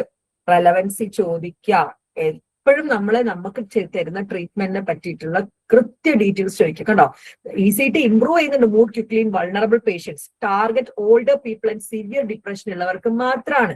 Treat postnatal cause effectively. അതുപോലെ തന്നെ പോസ്റ്റ് നാറ്റൽ ആയിട്ട്, അതായത് നമ്മളെ പോസ്റ്റ്മോർട്ടം പീരിയഡിലൊക്കെ വരുന്ന ബുദ്ധിമുട്ടുകൾക്കൊക്കെ എഫക്ട്, അത് സിവിയർ ആട്ടോ, ഭയങ്കര സിവിയർ ആണ്. കുട്ടീനെ കൊല്ലാൻ നോക്കുന്നു, സ്വയം മരിക്കാൻ നോക്കുന്നു, സിവിയർ ഡിപ്രഷൻ ആണ്, അനങ്ങാതിരിക്കുകയാണ്. സ്കിസോഫ്രീനിയയിൽ കാറ്ററ്റോണിക് സ്കിസോഫ്രീനിയ എന്നൊക്കെ പറഞ്ഞിട്ടുണ്ട്. ഇങ്ങനെ ഇരുന്ന മണിക്കൂറുകളോളം ഇങ്ങനെ ഇരിക്കും catatonic schizophrenia. അങ്ങനെയുള്ളവർക്കൊക്കെയാണ് ECT. Again ECT ആണെങ്കിലും നമുക്ക് ഗൈഡ് ലൈൻസ് വായിക്കുമ്പോൾ കൃത്യമായിട്ട് പറയുന്നുണ്ട്, റഷ് ചെയ്യരുത്, കൃത്യമായിട്ട് അതിന്റെ അത്രയും ആണെങ്കിൽ മാത്രമാണ് പ്രിസ്ക്രൈബ് ചെയ്യാൻ വേണ്ടി പറഞ്ഞത്. നിങ്ങൾ സിനിമയിൽ കാണുന്ന പോലെ ഇന്നലെ അനസ്തേഷ്യ കൊടുത്തിട്ട് മാത്രമേ ECT ചെയ്യത്തുള്ളൂ. ആൾക്ക് ബോധമൊന്നും ഉണ്ടാവില്ല, അനസ്തേഷ്യ കൊടുത്ത ശേഷമാണ് ചെയ്യാറുള്ളത്. And F of family intervention. ഏതൊരു മാനസിക രോഗം ആയിക്കോട്ടെ, പ്രശ്നം ആയിക്കോട്ടെ, ഫാമിലി സപ്പോർട്ട് ഇല്ലാണ്ട് ഒരു മാറ്റവും വരാൻ വേണ്ടി പോകുന്നില്ല. അപ്പൊ കുട്ടിക്ക് ഞങ്ങൾ ട്രീറ്റ്മെന്റ് കൊടുക്കുകയാണ്, അച്ഛനും അമ്മയും വഴക്കിട്ടുകൊണ്ടിരിക്കാൻ, കുട്ടീനെ കുറ്റപ്പെടുത്തിക്കൊണ്ടിരിക്കും, കുട്ടിക്ക് മാറ്റം വരില്ല. വൈഫിന് നമ്മൾ ട്രീറ്റ്മെന്റ് കൊടുത്തുകൊണ്ടിരിക്കണം, മദറില്ല അവിടുന്ന് വീണ്ടും പോരെടുത്തുകൊണ്ടിരിക്കുക, മാറ്റം വരില്ല. ഹസ്ബൻഡ് നമ്മൾ ട്രീറ്റ്മെന്റ് കൊടുത്തുകൊണ്ടിരിക്കുകയാണ്, വൈഫ് ഇവിടുന്ന് ഇഷ്യൂസ് ഉണ്ടാക്കിക്കൊണ്ടിരിക്കുകയാണ്, മാറ്റം വരില്ല. ഫാമിലി ഇന്റർവെൻഷൻസ് നമ്മൾ ഫാമിലി ആയിട്ട് കോണ്ടാക്ട് ചെയ്യണം. ഫാമിലി ഒരു കോ തെറപ്പിസ്റ്റ് ആയിട്ട് ആക്ട് ചെയ്യണം എന്ന് എനിക്കുണ്ടായിരുന്നു. പിന്നെ ഒരു കുട്ടി പേഷ്യന്റ് വന്നിട്ടുണ്ടായിരുന്നു, ചെറുപ്പത്തിൽ അത്രയും ആ കുട്ടി പഠിക്കാത്തതിന് ആ കുട്ടി അടിച്ചിട്ട്, എത്ര നിങ്ങളെ കേട്ടാൽ ചിലപ്പം നിങ്ങൾക്ക് തന്നെ വിഷമം വരും, 100-ൽ 96 മാർക്ക് കിട്ടിയാലാണ് അടിക്കുക, ബാക്കി 4 എവിടെ പോയി എന്ന് ചോദിച്ചിട്ട്. അങ്ങനെ ഇയാൾക്ക് ഈ കുട്ടി 21 വയസ്സായിട്ട് ഞാനിത് പറഞ്ഞു കൊടുത്തിട്ട് ഇയാൾക്ക് ഇത് മനസ്സിലാവുന്നില്ല. ഇയാൾ അറിയാം കുട്ടിക്ക് ഞാനും ബാക്കിയുള്ള ഞാൻ അയാൾക്ക് അതിന്റെ ഒരു എക്സാമ്പിൾ പറഞ്ഞു കൊടുത്ത് തന്നെ ഞാൻ നിങ്ങൾക്ക് പറഞ്ഞു തരാണ്. ഒരു ഇലയിട്ട് ചോറ് വിളമ്പി സാമ്പാർ ഒഴിച്ചു, തൊടുകറികളൊക്കെ ഒഴിച്ചു, അതിനറ്റത്ത് ഇത്തിരി കോഴിക്കാഷ്ടം വച്ചു കൊടുത്ത് ആ ചോറ് ആരെങ്കിലും കഴിക്കും. നിങ്ങൾ എത്രയൊക്കെ പിന്നെ എന്താ പറയാ അവർക്ക് വേണ്ടിയിട്ട് ചെലവാക്കുന്നുണ്ട്, അവർക്ക് മേടിച്ചു കൊടുക്കുന്നുണ്ടെന്നൊക്കെ പറഞ്ഞിട്ട് അവരിങ്ങനെ ഇൻസൾട്ട് ചെയ്ത് ബുദ്ധിമുട്ടിക്കുക, അവർക്ക് ഒരു മാറ്റം വരില്ല. ട്രീറ്റ്മെന്റ് കൊടുക്കുമ്പോൾ ഫാമിലി ആക്ട് ആസ് എ കോ തെറപ്പിസ്റ്റിനാണ്. അപ്പൊ പലപ്പോഴും ഫാമിലി സൈക്കോ എഡ്യൂക്കേഷൻ ചെയ്യുന്നത് വളരെ നിർബന്ധമാണ്. അതെന്തിനു വേണ്ടിയിട്ടാണ്? സിംറ്റംസ് റെഡ്യൂസ് ചെയ്യാന്, റിലാപ്സ് പോയത് വീണ്ടും തിരിച്ച് ചില കാര്യങ്ങൾ നമ്മൾ അവോയ്ഡ് ചെയ്യേണ്ടി വരും. അവരുടെ മുന്നിൽ നിന്നുള്ള കാര്യങ്ങൾ നമ്മൾ അല്ലെങ്കിൽ അതൊന്ന് സപ്പോർട്ട് ചെയ്തിട്ട് നമ്മൾ മാറ്റേണ്ടി വരും. അവർ കാണിക്കുന്ന കുറച്ച് കാര്യങ്ങൾക്ക് അവർക്ക് സപ്പോർട്ട് കൊടുക്കേണ്ടി വരും. ബെറ്റർ റിക്കവറി ഫാമിലിയും കൂടെ സപ്പോർട്ട് ചെയ്യുമ്പോൾ മാത്രമാണ് സപ്പോർട്ട്. ഈ ഗ്രൂപ്പ് തെറാപ്പിയാണ്. ഗ്രൂപ്പ് സെറ്റിംഗ്സിൽ നമ്മള് കേരളത്തിലൊക്കെ റയർ ആയിട്ടാണ് കൊടുക്കുന്നത്. ഗ്രൂപ്പ് സെറ്റിംഗ്സിൽ നല്ല രീതിയിൽ, അതായത് ഒരേ സിംറ്റംസും ഒരേ ഡയഗ്നോസിസ് ഒക്കെ ആൻസൈറ്റി ഉള്ള ഒരു കൂട്ടം, പിന്നെ ആൽക്കഹോളിക്സ് ആയിട്ടുള്ളവര് നീന സിനിമയിലൊക്കെ ഗ്രൂപ്പ് തെറാപ്പി കാണിക്കുന്നുണ്ട്. ഇനി hospital care and home treatment ആണ്. അതായത് ഇപ്പൊ സൂയിസൈഡ് റിസ്ക്, അതുപോലെ തന്നെ ഹോമിസൈഡ്, മറ്റൊരാളെ ഉപദ്രവിക്കുക, ഭയങ്കരമായിട്ട് വയലന്റ് ബിഹേവിയർ ഒക്കെ കാണിക്കുമ്പോൾ hospitalisation is very important. Hospitalisation എന്തിനു വേണ്ടിയിട്ടാണ്? അവിടെ കൊണ്ടിടുക എന്നല്ല ഉദ്ദേശം. അവിടെ ഇട്ട് കഴിഞ്ഞാനൊക്കെ കുതിരട്ടത്ത് ഇടുമ്പോൾ അവർക്ക് അവിടെ കൊണ്ട് ഡംപ് ചെയ്യാനാണ്. അവിടെ ഔട്ട്കം റിസ്ക് റെഡ്യൂസ് ചെയ്യുക, അവരെ സ്റ്റേബിൾ ആക്കുക, തിരിച്ചുകൊണ്ട് തെറാപ്പി കൊടുക്കുക, അവരെ ബാക്ക് ടു നോർമൽ ലൈഫിലേക്ക് കൊണ്ടുവരാ എന്നാണ്. Coming to individual psychotherapy. അത് ഞാൻ നേരത്തെ CBT ഒരു സൈക്കോതെറാപ്പി ആട്ടോ, അതായത് 1-to-1 തെറാപ്പി സെഷൻസ്. ഞാൻ പറഞ്ഞില്ല ബെസ്റ്റ് കോമ്പിനേഷൻ വരുന്നത്, ബെസ്റ്റ് ട്രീറ്റ്മെന്റ് ആയിട്ട് വരുന്നത് മൈൽഡ് ടു മോഡറേറ്റിന് സൈക്കോതെറാപ്പി മാത്രം 1-to-1 സെഷൻ ആയിട്ട്. എന്തിനു വേണ്ടി? അവരെ പേഴ്സണൽ ഗ്രോത്ത്, അവർക്ക് ഇൻസൈറ്റ് ഉണ്ടാക്കി കൊടുക്കുക, ചേഞ്ച് കൊണ്ടുവരാം. ഇതാണ് സൈക്കോതെറാപ്പി. ഞാൻ ചെയ്യുന്ന CBT അടക്കമുള്ള തെറാപ്പിക്ക് മെയിൻ ആയിട്ട് അവരുടെ ചിന്തകളെ റീപ്ലേസ് ചെയ്തു. അവർക്ക് കൃത്യമായിട്ട് അവരുടെ അവസ്ഥയെ പറ്റി ഇൻസൈറ്റ് ഉണ്ടാക്കിക്കൊണ്ട് അത് വീണ്ടും ബാക്ക് ടു നോർമൽ ലൈഫിലേക്ക് കൊണ്ടുവന്ന് അവരുടെ പേഴ്സണൽ ഗ്രോത്ത് ഉണ്ടാക്കി കൊടുക്കുക എന്നുള്ളതാണ്. അപ്പൊ മൈൽഡ് ടു മോഡറേറ്റ് ആയിട്ടുള്ള പ്രശ്നങ്ങൾക്ക് സൈക്കോതെറാപ്പി മാത്രം മതി. സിവിയർ ആവുന്ന സമയത്ത് ഈ പറയുന്ന പോലെ തന്നെ ഒരുപാട് ബയോളജിക്കൽ ആയിട്ടുള്ള സിംറ്റംസും കാണിക്കുന്നുണ്ട്, ആൾക്ക് ഭയങ്കരമായിട്ടുള്ള ബുദ്ധിമുട്ട് കാണിക്കുമ്പോൾ it's like A combination psychiatric medicines plus psychotherapy. ഇങ്ങനെയാണ്. അപ്പൊ ഈ A to I ആണ് എന്തെന്ന് പറയുന്നത്, നമ്മുടെ ഫൗണ്ടേഷൻ എന്ന് പറയുന്നത്. അസസ്മെന്റ്. ആരുടെയോ ഒരാളുടെ അൺമ്യൂട്ട് ആയിട്ടുണ്ടെന്ന് മ്യൂട്ട് ചെയ്യണേ. Okay. Assessment. A for assessment, and B for behavioral therapy, C for cognitive therapy, D for drugs, E for ECT or electroconvulsive therapy, F for family intervention, G for group therapy, H for hospital care or home treatment, I for individual psychotherapy. Okay ആണോ? Okay ആണോ? Yes. ഇനി പറയാൻ പോകുന്നത് നമ്മള് J to R. It's like clinical system and support ആണ്. ഈ main ആയിട്ട് mild to moderate ആണ് നമുക്ക് എന്താ വേണ്ടത്? സൈക്കോതെറാപ്പി ആണ് വേണ്ടത്. മാം ഒരു ഡൗട്ട് ചോദിച്ചോട്ടെ? ചോദിച്ചോളൂ മാം. ഈ സൈക്കാട്രിക് പേഷ്യൻസിന് മെഡിസിൻ കഴിച്ചുകൊണ്ടിരിക്കുന്ന പേഷ്യന്റിന് എപ്പോഴാണ് നമ്മൾ CBT സ്റ്റാർട്ട് ചെയ്യാനായെന്ന് മനസ്സിലാക്കുക? അവര് ആ വൈൽഡ് ആയിട്ടുള്ള സിംറ്റംസ് ഒന്ന് സബ്ഡ്യൂ ചെയ്തു, അതായത് കരഞ്ഞോണ്ടിരിക്കുന്ന ആൾ ആ കരച്ചിലൊക്കെ നിർത്തി ഒന്ന് ഓക്കെ ആയി കാര്യങ്ങളൊക്കെ സംസാരിക്കാൻ തുടങ്ങിയിട്ടുണ്ട്. ഇപ്പൊ ആള് 1 വീക്ക് ആയിട്ട് മെഡിസിൻ കഴിച്ചുകൊണ്ടിരിക്കുക, അത് അറിയാതെ കൊടുക്കുകയാണ് നമ്മള്. അപ്പോ ഇങ്ങനെ തെറാപ്പി സ്റ്റാർട്ട് ചെയ്യണമെന്നുണ്ടെങ്കിൽ ആൾക്ക് ഇൻസൈറ്റ് വരണ്ടേ? ഞാൻ എപ്പോഴും സജസ്റ്റ് ചെയ്യാം ഒരു സൈക്കോളജിസ്റ്റിനെ കാണിക്കാൻ വേണ്ടിയിട്ടാണ്. നിങ്ങൾ സൈക്കോളജിസ്റ്റിന്റെ അടുത്ത് പോകുന്നതിന് മുന്നേയും ദയവ് ചെയ്തിട്ട് ആ സൈക്കോളജിസ്റ്റിന്റെ ക്വാളിഫിക്കേഷനും അവരുടെ അടുത്ത് പോയ ആൾക്കാർ അവിടെ എന്താ, ഞാൻ പറഞ്ഞല്ലോ 45 മിനിറ്റ് സെഷനിൽ നിങ്ങൾ ഈ പറഞ്ഞ എല്ലാ ഹിസ്റ്ററിയും ചോദിച്ച ശേഷം നിങ്ങൾക്ക് എന്തായിരുന്നു ബുദ്ധിമുട്ട്, നിങ്ങൾക്ക് അത് എങ്ങനെ റൂട്ട് ചെയ്ത് വന്നു, അതിനുള്ള പരിഹാര മാർഗങ്ങൾ എന്തൊക്കെയാണ് സെഷന്റെ അവസാനം നിങ്ങൾക്ക് പറഞ്ഞു തരുന്നുണ്ടെങ്കിൽ മാത്രമാണ് അതൊരു എന്താ പറയാ സൈക്കോളജിക്കൽ ട്രീറ്റ്മെന്റ് ആയിട്ട് മാറുന്നത്. ചുമ്മാ കേട്ടിരിക്കുന്നതല്ല സൈക്കോതെറാപ്പി അല്ലെങ്കിൽ കൗൺസിലിംഗ് എന്ന് പറയുന്നത്. Case conceptualisation very important. വരുന്ന ഒരു പേഷ്യന്റിന് അയാൾക്ക് എന്താ സംഭവിച്ചത്, നമുക്ക് പൈസ തരാനേ, അയാൾക്ക് എന്താ സംഭവിച്ചത്, ഇത് എവിടുന്ന റൂട്ട് ചെയ്ത് വരുന്നത്. ഇപ്പം മണിച്ചിത്രത്താഴ് സിനിമയിലെ നാഗവല്ലി എന്റെ അടുത്തൊരു പേഷ്യന്റ് ആയിട്ട് വരികയാണെങ്കിൽ ഞാൻ പറയും, ഗംഗ താങ്കൾക്ക് ഡിസോസിയേറ്റീവ് ഐഡന്റിറ്റി ഡിസോർഡറിന്റെ സിംറ്റംസ് ആണ് കാണിക്കുന്നത്, ഇത് റൂട്ട് ചെയ്ത് വന്നിരിക്കുന്നത് തന്റെ ചൈൽഡ്ഹുഡിൽ നിന്നാണ്. താൻ തന്റെ അച്ഛനെയും അമ്മേനെയും ഒരുപാട് മിസ് ചെയ്തിരുന്നു, തനിക്ക് അച്ഛന്റെയും അമ്മയുടെയും ആബ്സെൻസ് ഭയങ്കര ബുദ്ധിമുട്ടായിരുന്നു. അതിനുശേഷം താൻ മുത്തശ്ശിയുമായിട്ട് ഭയങ്കരമായിട്ട് ഉള്ള ഒരു ബോണ്ട് ക്രിയേറ്റ് ആക്കുകയാണ്. 10ാം ക്ലാസ് പഠിക്കുമ്പോൾ തന്റെ അച്ഛനും അമ്മയും തന്നെ വീണ്ടും കൽക്കട്ടയിലേക്ക് ഉണ്ടാവും. സെപ്പറേഷൻ ആൻസൈറ്റി വന്നു തനിക്ക്. അന്നേരമാണ് താൻ വയലന്റ് ആയിട്ട് ബിഹേവിയർ. പിന്നെ അത് ചികിത്സിച്ച് ഏകദേശം ഒന്ന് മാറിയ സമയത്താണ് താൻ നകുലനെ കല്യാണം കഴിക്കുന്നത്. ആ നകുലൻ താൻ ആഗ്രഹിച്ച പോലുള്ള ഒരു ഭർത്താവായിരുന്നില്ല. നകുലൻ ഇമോഷണലി ഭയങ്കര കോൾഡ് ആയിരുന്നു. ഒരിക്കലും താൻ ആഗ്രഹിച്ച പോലുള്ള ഒരു റൊമാൻസോ സ്നേഹമോ തരാൻ നകുലന് കഴിഞ്ഞില്ല. അത് തന്റെ മനസ്സിന് ഒരുപാട് അലട്ടി. അതുകൊണ്ടാണ് ഇപ്പോ ഇത് വന്നിട്ടുള്ളത്. ഇതിലിപ്പോ നകുലനും കൂടെ എന്ത് വേണം, നമുക്ക് ഫാമിലി തെറാപ്പി കൊടുക്കണം. കാരണം നകുലന്റെ ഒരു സപ്പോർട്ടും കൂടെ ഇതിൽ ആവശ്യമാണ്. അതോടൊപ്പം ഗംഗയ്ക്ക് സൈക്കോതെറാപ്പിയുടെ ആവശ്യമുണ്ട്. ഈ രീതിക്ക് കേസ് കോൺസെപ്റ്റലൈസ് ചെയ്ത് കൊടുക്കണം. മാം അത് ഫസ്റ്റ് സെക്ഷൻ അത് മനസ്സിലാക്കോ? മനസ്സിലാക്കും. അതിനാണ് ഈ 13 പേജ് ഞാൻ നിങ്ങൾക്ക് കാണിച്ചു തന്നില്ലേ, കേസ് റിപ്പോർട്ട്. നിങ്ങള് നമ്മുടെ ടൈപ്പ് ഇന്റേൺഷിപ്പിന് ജോയിൻ ചെയ്ത എല്ലാ കുട്ടികൾക്കും എങ്ങനെയാണ് അത് ചെയ്യാന്നുള്ളത് ഞങ്ങൾ പഠിപ്പിച്ചു കൊടുത്തിട്ടുണ്ട്. ഈച്ച് ആൻഡ് എവരി 1000+ സ്റ്റുഡൻസ് ആണ് ഞങ്ങൾക്ക് ഇതുവരെ ഉണ്ടായിരുന്നത്. എനിക്കറിയില്ല ഇക്കൂട്ടത്തിൽ ആരെങ്കിലും ഉണ്ടോ നമ്മുടെ ടൈപ്പ് ഇന്റേൺഷിപ്പ് കഴിഞ്ഞവര്? Type internship online or offline കഴിഞ്ഞവരുണ്ടോ?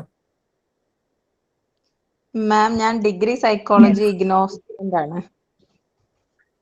ഇഗ്നോക്കാരുണ്ട്. ഇപ്പൊ ഇതിൽ ഒരുപാട് ഇഗ്നോ സ്റ്റുഡൻസ് ഉണ്ട്. എല്ലാവർക്കും ഞങ്ങള് ഇപ്പൊ ഞാൻ ചോദിക്കട്ടെ, നമ്മൾ ടൈപ്പ് ഇന്റേൺഷിപ്പ് നിങ്ങൾക്ക് അറിയില്ല എങ്ങനെ ഒരാളുടെ കേസ് ഹിസ്റ്ററി എടുക്കുക, MSc എടുക്കുക എന്നുള്ളത്, എന്താണ് അവർക്ക് സംഭവിച്ചതെന്ന് പറഞ്ഞു കൊടുക്കാൻ അറിയില്ലേ? ഈവൻ സ്റ്റുഡൻസ് ആണ് കേട്ടോ. Naslen, yes ma'am.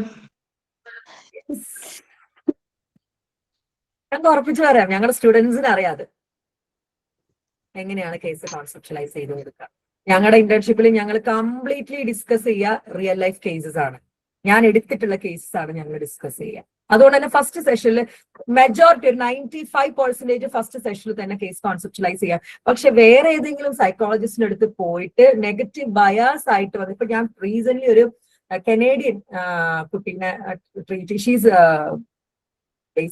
A Malayali, I mean parents Keralites ആണ്, പക്ഷേ born and brought up in Canada ആണ്.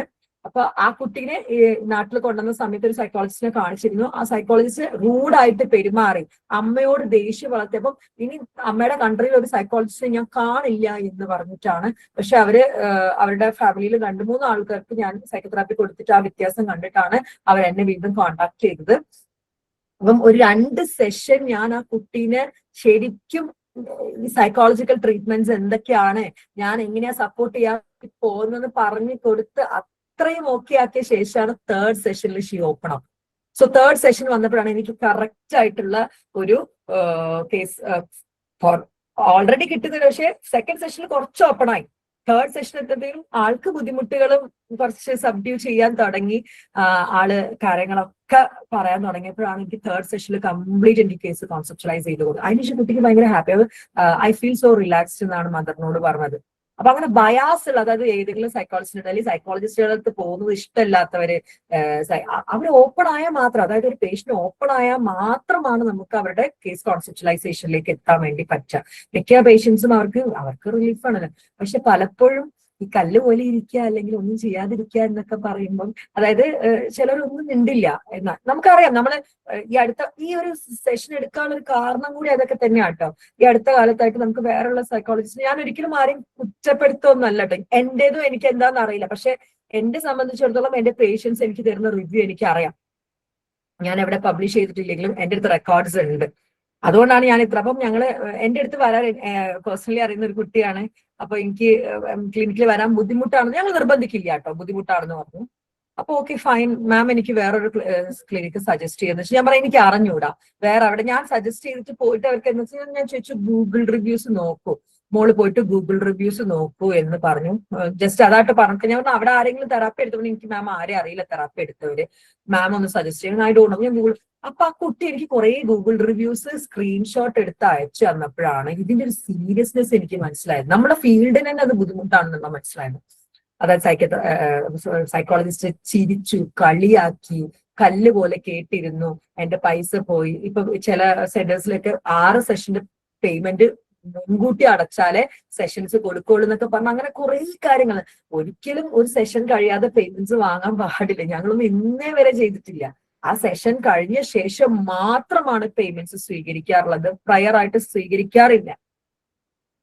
അപ്പം ഇതൊരു ബിസിനസ് രീതിയിലേക്ക് പോകുന്ന സമയത്ത് നമ്മളോടുള്ള വിശ്വാസ്യത, അതായത് ബാക്കിയുള്ളവരോടുള്ള വിശ്വാസ്യതക്കുള്ള കുറവ്, അങ്ങനെ വരുമ്പോൾ ഓപ്പൺ അപ്പ് ആവാൻ കുറച്ച് ബുദ്ധിമുട്ടും. അവരെ വീണ്ടും റാപ്പോക്ക് അത്ര എസ്റ്റാബ്ലിഷ് ചെയ്ത ശേഷമാണ് ഈവൻ എന്റെ അടുത്ത് വന്നിട്ടുള്ള, ഐ കൻ പ്രൗഡ്ലി സേ, അവർക്ക് അവരുടെ പ്രശ്നം എന്താണെന്ന് ഞാൻ എല്ലാ പേഷ്യൻസിനും അവർക്ക് എങ്ങനെ ഇത് റൂട്ട് ചെയ്തു വന്ന് എന്താണ് അവരുടെ പ്രശ്നം ഇനി അവരുടെ ബൈസ്റ്റാൻഡേഴ്സ് അല്ലെങ്കിൽ ഇൻഫോർമൻസിനെ അറിയിക്കാൻ എനിക്ക് പറ്റിയിട്ടുണ്ട്. 2nd സെഷൻ പലരും എടുക്കാൻ പല കാരണങ്ങളുണ്ട്. സാമ്പത്തിക ബുദ്ധിമുട്ടുകള്, അതുപോലെ തന്നെ ഈ പറയുന്ന പോലെ തന്നെ CBT എന്നൊക്കെ പറഞ്ഞു കഴിഞ്ഞാൽ കൃത്യമായിട്ട് അത് ചെയ്യും. ഹോംവർക്സ് ഉണ്ട്, അസൈൻമെന്റ്സ് ഉണ്ട്. ഇതൊന്നും ചെയ്യാതെ മാറ്റങ്ങൾ വരില്ല. അപ്പൊ ചിലർക്കൊക്കെ ഇത് മടിയാണ്. അങ്ങനെയൊക്കെ അല്ലാതെ കൃത്യമായിട്ട് ചെയ്തവർക്ക് എല്ലാവർക്കും റിക്കവറി വന്നിട്ടുണ്ട്. പക്ഷെ എന്റെ ഒരു എന്താ പറയാ എക്സ്പീരിയൻസിൽ ഞാൻ വന്ന 99.9 ഇല്ല 100% തന്നെ ഉള്ള ക്ലയൻസിൽ ഞാൻ അവരുടെ കേസ് കോൺസെപ്റ്റലൈസേഷൻ നടത്തിയിട്ടുണ്ട്. നമ്മൾ ഓരോ കുട്ടികൾക്കും അത് പഠിപ്പിച്ചു. മലബാർ ഹോസ്പിറ്റലിലെ സോമനാഥ് ഡോക്ടറെ അടുത്ത് ഞാൻ കഴിഞ്ഞ ദിവസം പോയിണ്ടായിരുന്നേ. അപ്പൊ അവിടെ വന്ന പേഷ്യൻസ് ഒക്കെ ഇവിടുത്തെ ക്ലിനിക്കിൽ നിന്നും പോയതാണ്. അപ്പൊ സാറ് പറയാണ് മാം കറക്റ്റ് ഡയഗ്നോസ് ചെയ്തിട്ടാണ് പേഷ്യൻസിനെ വിടാറുള്ളതെന്ന്. Thank you so much. ഞാൻ സോമനാഥ് സാറിന്റെ അടുത്തേക്കാണ് വിടാറുള്ളത്. We have a rapport. സാറിന് ഞാൻ കൃത്യമായിട്ടും ലെറ്റർ എഴുതി തന്നെ കൊടുത്തയക്കും എന്താണ് ആളുകളുടെ, അതുപോലെ മരുന്നുകൾ റെഡ്യൂസ് ചെയ്യാൻ വേണ്ടിയിട്ട് ഞാൻ അവിടേക്കാണ്. അതാണ് ഞാൻ പറയുന്നത്, ഞങ്ങൾ ഒരിക്കലും സൈക്കാട്രി എതിരുള്ള ആൾക്കാരല്ല, അല്ലെങ്കിൽ മരുന്നിനോട് ഞാൻ ഇവിടുന്ന് മരുന്ന് വേണ്ടവർക്ക് എനിക്കൊന്നും ചെയ്യല്ല, മരുന്ന് കഴിക്കാൻ തന്നെ പറയാറുള്ളത്. പലർക്കും ഞാൻ റെഫർ ചെയ്ത് വിടാറുമുണ്ട്. ആൻഡ് സാർ എനിക്ക് കൃത്യമായിട്ട് അവരുടെ കാര്യങ്ങൾ എനിക്ക് ഇങ്ങോട്ട് മെസ്സേജ് അയക്കാറുണ്ട്, ഞങ്ങൾ ഡിസ്കസ് ചെയ്യാറുണ്ട്. അപ്പോ സാറും എനിക്ക് ഈ ഒരു ഫീൽഡ് പാഷനേറ്റ് ആയിട്ട് ചെയ്യുന്നതായിട്ട് തോന്നിയിട്ട് എനിക്ക് എന്റെ ഒരു സ്റ്റുഡന്റ് തന്നെ റെക്കമെൻഡ് ചെയ്തതാണ് കേട്ടോ സോമനാഥ് സാറിന്. എനിക്ക് ഇയാളാണ് റെക്കമെൻഡ് ചെയ്തിട്ടുണ്ട്. ഞാനിപ്പം പോകുമ്പോഴേക്കും മാമിന്റെ കാര്യം പറയൂ സാർ. ഞാൻ 2 ദിവസം മുന്നേ പോയപ്പം പറഞ്ഞു ആള് നല്ല അടിപൊളിയാണ് കേട്ടോന്ന്. ഇതെനിക്ക് ജോലിയിലുപരി എനിക്ക് ആളുകളെ തിരിച്ച് ലൈഫിലേക്ക് കൊണ്ടുവരാ എന്നുള്ളത് എന്റെ ഒരു ഡെസ്റ്റിനി ആയിട്ടാണ് ഞാൻ കാണുന്നത്. അതിപ്പോ ചിലപ്പോ ഇക്കൂട്ടത്തിൽ തന്നെ എന്റെ അടുത്ത് സെഷൻ എടുത്തവരൊക്കെ ഉണ്ടാവും, അവർക്കൊക്കെ അറിയാം നമ്മൾ എങ്ങനത്തെ ഒരു സപ്പോർട്ടാണ് അവർക്ക് കൊടുത്തിട്ടുള്ളത് എന്നുള്ളത്. അപ്പൊ എപ്പോഴാണ് എന്നുള്ളത് അവരുടെ സൈക്യാട്രി. ഓ ഇപ്പൊ നമ്മള് ഒരു ഡൗട്ട് ചോദിക്കാനായിരുന്നു. പറയൂ. ഇപ്പൊ സൈക്കോസിസ് ഉള്ള പേഷ്യൻസ് ഉണ്ടാവില്ലേ, അവർക്ക് റിയാലിറ്റി ആയിട്ട് ബന്ധം ഉണ്ടാവില്ലല്ലോ. അപ്പൊ അവരെ നമ്മൾ എങ്ങനെയാണ് CBT അവരിൽ വർക്ക് ആവണത്? CBT ഫോർ സൈക്കോസിസ് ഉണ്ടടാ. അത് ശരിക്കും ക്ലിനിക്കൽ സൈക്കോളജിസ്റ്റ് ആണ് ചെയ്യേണ്ടത്. അത് ചെയ്യാൻ അറിയുന്ന ക്ലിനിക്കൽ സൈക്കോളജിസ്റ്റ് ആരെങ്കിലും ഉണ്ടോ എന്നുള്ളത് എനിക്ക് അറിഞ്ഞു. CBT ഫോർ സൈക്കോസിസ് ഉണ്ട്. ഞാനിപ്പോ അത് പഠിച്ചുകൊണ്ടിരിക്കട്ടെ, ചെയ്യാനൊന്നും വേണ്ടിയിട്ടല്ല, അറ്റ്ലീസ്റ്റ് എന്താ പറയാ നമുക്ക് അറിഞ്ഞിരിക്കാൻ വേണ്ടി. ഞാൻ എപ്പോഴും എന്തെങ്കിലും പുതിയത് പഠിക്കാറുണ്ട്. അപ്പൊ ഇന്റർനാഷണൽ ആയിട്ടുള്ള ഒരു CBT ഫോർ സൈക്കോസിസ് കിട്ടിയ സമയത്ത് ഞാൻ അതിപ്പോ പഠിച്ചുകൊണ്ടിരിക്കുകയാണ്, ഹാലുസിനേഷൻ ഡെലൂഷൻ. കാരണം CBT എനിക്ക് ഇഷ്ടമാണ്. CBT ഇങ്ങനെ അൺലോക്ക് ചെയ്യാൻ എങ്ങനെ കെട്ടുപണഞ്ഞൊരു നൂലായിരിക്കും നമ്മളെടുത്ത് എത്താം. നമ്മൾ അത് ഇങ്ങനെ ഇരുന്ന് പതുക്കെ അയച്ച് അവസാനം അത് ഫുള്ള് സ്ട്രെയിറ്റ് ലൈൻ ആക്കി പിന്നെ നമ്മൾ റോൾ എടുത്ത് അതിൽ ചുറ്റി വെച്ചിട്ട് ബാക്ക് ടു പഴയ പോലെ ആക്കി തിരിച്ചു കൊടുക്കുന്ന പോലെയാണ് എനിക്ക് തെറപ്പി. അത്രയും സന്തോഷമാണ് ഒരു പേഷ്യന്റ്. മാം ഒരു ഡൗട്ട് കൂടി ചോദിച്ചോട്ടെ. ഞാനിപ്പോൾ ഞാൻ പറഞ്ഞ സ്റ്റുഡന്റ് ആണ്, 3rd ഇയർ കഴിഞ്ഞു, തിയറി പേപ്പർ ഒക്കെ ഓക്കെ ആയിട്ടിരിക്കുകയാണ്. ഇനി മാമിന്റെ കീഴിൽ ഇന്റേൺഷിപ്പ് ഡിഗ്രി കഴിഞ്ഞ ആൾക്കാർക്ക് ഉണ്ടാകുമോ? ഫസ്റ്റ് ഇയർ മുതൽ ഞാൻ കൊടുക്കുന്നുണ്ട്. ഡിഗ്രി ഫസ്റ്റ് ഇയർ മുതലുള്ളവർക്ക് CBT ഇന്റേൺഷിപ്പ്. ഇത് എന്തിനാണെന്നറിയോ? ഈ ഇന്റേൺഷിപ്പ് എന്നുകൊണ്ട് ഞാൻ ഉദ്ദേശിക്കുന്ന തന്നെ A to Z പഠിപ്പിച്ചു കൊടുക്കുക. നിങ്ങളോടൊരു പേഷ്യന്റ് അല്ലെങ്കിൽ നിങ്ങളോട് പേഷ്യന്റ് അല്ല, നിങ്ങളോടൊരു മോള് സൈക്കോളജി അല്ലേ പഠിക്കുന്നത്, എന്റെ ആൾക്ക് ഇങ്ങനെയാണുള്ളത്, എന്താണ് ചെയ്യേണ്ടതെന്ന് ചോദിക്കുമ്പോൾ ഒന്ന് കോൺഫിഡന്റ് നമുക്ക് പറഞ്ഞു കൊടുക്കാൻ പറ്റണ്ടേ? അറ്റ്ലീസ്റ്റ് അതെങ്കിലും നമ്മളെ കൊണ്ട് പറഞ്ഞു കൊടുക്കാൻ പറ്റണ്ടേ? ഒരാളുടെ കഥ കേൾക്കുമ്പോൾ ഇതാണ് ആളുടെ പ്രീഡിസ്പോസിങ് ഫാക്ടർ, ഇപ്പം വന്നത് ഈ പ്രസിപ്പിറ്റേറ്റിംഗ് ഫാക്ടർ കാരാണ്, ഇന്നതൊക്കെയാണ് മെയിൻറ്റെയിനിങ് ഫാക്ടേഴ്സ് എന്ന് മനസ്സിലാക്കാൻ പറ്റണ്ടേ? ഏതൊക്കെ ടെസ്റ്റസ് ഉണ്ട് എന്ന് ഞാൻ ഈ ഒരു സെഷന് ശേഷം ഞാൻ ഒരു ഗ്രൂപ്പിൽ ഒരു വീഡിയോ ഇടും. ഞങ്ങൾ എന്തൊക്കെ ടെസ്റ്റുകൾ പഠിപ്പിക്കുന്നുണ്ട് എന്നൊക്കെ ഇൻക്ലൂഡ് ചെയ്തിട്ടുള്ള ഒരു വീഡിയോ ഞാൻ തയ്യാറാക്കിയിട്ടുണ്ട്. ഇത്രയും കാര്യങ്ങൾ ഞങ്ങൾ പഠിപ്പിക്കുന്നു, ഓൺലൈൻ, ഓഫ്ലൈൻ ആൻഡ് ഹൈബ്രിഡ്. ഈ പ്രാവശ്യം ഞങ്ങൾക്ക് ഏപ്രിൽ ബാച്ചിലേക്ക് 63 കുട്ടികളാണ് ഓഫ്ലൈൻ ആയിട്ട് ഇന്റേൺഷിപ്പിന് വന്നിട്ടുള്ളത്. 1000+. ഈവൻ ഓൺലൈൻ ആയിട്ടാണെങ്കിലും ഓൺലൈൻ ചെയ്തവരോട് ചോദിക്കാം. ഓൺലൈൻ ആയിട്ട് നസ്ലി ഒക്കെ ഉണ്ട്, ഓൺലൈൻ ആയിട്ട് ഫീൽ ചെയ്തിട്ടുണ്ടോ? ഞങ്ങൾ ഓൺലൈൻ ഓഫ്ലൈൻ. നസ്ലിക്ക് ഒരു പ്രത്യേകത, നസ്ലി പകുതി ഓൺലൈൻ വന്നതും പകുതി ഓഫ്ലൈൻ ആണ്. അപ്പൊ ഞങ്ങൾ ഒരു സിലബസ് ഒഴിവാക്കിയിട്ടില്ല. കംപ്ലീറ്റ് ഓഫ്ലൈനുള്ള എല്ലാ സാധനവും ഓൺലൈനിലും പ്രൊവൈഡ് ചെയ്യണം. ഇപ്പൊ സ്കൂൾ സൈക്കോളജിയുടെ ഇന്റേൺഷിപ്പ് തുടങ്ങാണ്. ഈ സ്കൂൾ സൈക്കോളജിയുടെ ഇന്റേൺഷിപ്പ് ഞങ്ങൾ സൈക്കോളജി സ്റ്റുഡൻസിന് മാത്രമല്ല, ഈ കുട്ടികൾക്ക് പഠന ബുദ്ധിമുട്ടുള്ള അമ്മമാർക്കും ഒക്കെ കൊടുക്കുന്നുണ്ട്. നമ്മളെ കുഞ്ഞുങ്ങളെങ്കിലും നമുക്ക് മനസ്സിലാക്കാൻ പറ്റണ്ടേ? ബാക്കിയൊക്കെ അവിടെ നിൽക്കട്ടെ. എന്താ പ്രശ്നം പ്രൊവൈഡ് ചെയ്യും? അത് ഫസ്റ്റ് ഇയർ മുതലേ ക്ലാസ് അറ്റൻഡ് ചെയ്തവർക്ക് മാത്രമേ ഇന്റേൺഷിപ്പ് കൊടുക്കുള്ളൂ? അങ്ങനെ ഒന്നുമില്ല. നിങ്ങളൊരു സൈക്കോളജി സ്റ്റുഡന്റ് ആയാൽ മതി, എന്റെ ടൈപ്പ് ഇന്റേൺഷിപ്പിൽ നിങ്ങൾക്ക് പങ്കെടുക്കാം. നിങ്ങളൊരു സൈക്കോളജി സ്റ്റുഡന്റ് അല്ലെങ്കിൽ പോലും എന്റെ സ്കൂൾ സൈക്കോളജി ഇന്റേൺഷിപ്പിൽ നിങ്ങൾക്ക് പങ്കെടുക്കാം. നിങ്ങളെ മക്കളെ മനസ്സിലാക്കാൻ കൂടി വേണ്ടിയിട്ടാണ്. ഇനിയിപ്പം ഡിഗ്രി കഴിഞ്ഞവർക്കൊക്കെ ഇപ്പൊ അറിയാലോ, CBC സ്കൂൾസിൽ എന്താ നമുക്ക് സ്കൂൾ സൈക്കോളജിസ്റ്റ് വേണം നിർബന്ധമാണ്. അതിന് ഡിഗ്രി പരിഗണിക്കുന്നുണ്ട്. ചെറിയ സ്കൂൾസിലൊക്കെ ഡിഗ്രി ലെവലുള്ള സൈക്കോളജിസ്റ്റിനെയും പരിഗണിക്കുന്നുണ്ട്. അപ്പൊ അതിനും കൂടി വേണ്ടിയിട്ടാണ് സ്കൂൾ സൈക്കോളജിയുടെ ഇന്റേൺഷിപ്പ് നമ്മൾ പ്രൊവൈഡ് ചെയ്യുന്നത് കേട്ടോ. അപ്പൊ നമ്മള് A- PG സൈക്കോളജിയിൽ PG കഴിഞ്ഞാല് നമ്മള് റെഗുലർ ആയിട്ട് അപ്പൊ നമ്മള് കൺസൾട്ടന്റ് സൈക്കോളജിസ്റ്റ് ആണോ ആവുള്ളൂ? നോ. PG കഴിഞ്ഞാൽ മാത്രമേ കൺസൾട്ടന്റ് സൈക്കോളജിസ്റ്റ് ആവുള്ളൂ. ഡിഗ്രി കഴിഞ്ഞാൽ ചുമ്മാ ഒരു ഡിഗ്രി ഉണ്ട്, സൈക്കോളജിയിൽ ഒരു ഡിഗ്രി ഉണ്ട് എന്ന് മാത്രമാണ്. പക്ഷെ ഇപ്പൊ ഇങ്ങനെ സ്കൂൾ സൈക്കോളജിസ്റ്റ് ഒക്കെ ആയിട്ട് ഡിഗ്രി ലെവലില് കിട്ടുന്ന ജോലികളൊക്കെ അതുകൊണ്ട് കിട്ടും. അല്ല, അപ്പൊ ക്ലിനിക്കൽ സൈക്കോളജിസ്റ്റും കൗൺസിലിംഗ് സൈക്കോളജിസ്റ്റ് ഒക്കെ ആവുന്നത് പിന്നെ എങ്ങനെയാ? MSc or MA. Clinical psychology ആണെങ്കിൽ MA ഇൻ ക്ലിനിക്കൽ സൈക്കോളജി ആണ് ഇപ്പൊ ചെയ്യേണ്ടത്. കൺസൾട്ടന്റ് സൈക്കോളജിസ്റ്റ്, കൗൺസിലിംഗ് സൈക്കോളജിസ്റ്റ് ആണെങ്കിൽ MSc കൗൺസിലിംഗ് സൈക്കോളജി അല്ലെങ്കിൽ MSc psychology, general psychology enough. ഏതെങ്കിലും തെറപ്പിയിൽ സ്പെഷ്യലൈസ് ചെയ്യുക എന്നുള്ളതാണ്. അപ്പൊ A to I core foundations ആണ്. അത് ഏതൊക്കെയായിരുന്നു നമ്മൾ പരിചയപ്പെട്ടു, വളരെ ഡീറ്റെയിൽ ആയിട്ട് തന്നെ നമ്മൾ നോക്കി. A for assessment ആണെങ്കിൽ B behavioral therapy, C cognitive behavior therapy, D drugs, E ECT, F family intervention, G group therapy, H hospital care home treatment, E individual psychotherapy. ഇനി J job ആണ്. Tip school psychology separate ആയിട്ട് ചെയ്യണം. Tip എന്ന് പറയുന്നത് അല്ലെങ്കിൽ type internship എന്ന് പറയുന്നത് നിങ്ങളുടെ ബേസ് ആണ്. ഇപ്പൊ CBT പഠിക്കണമെങ്കിൽ ബേസ് വേണം, സ്കൂൾ സൈക്കോളജി പഠിക്കണമെങ്കിൽ ബേസ് വേണം. ഈ ബേസ് ആണ് ടൈപ്പ് ഇന്റേൺഷിപ്പ്.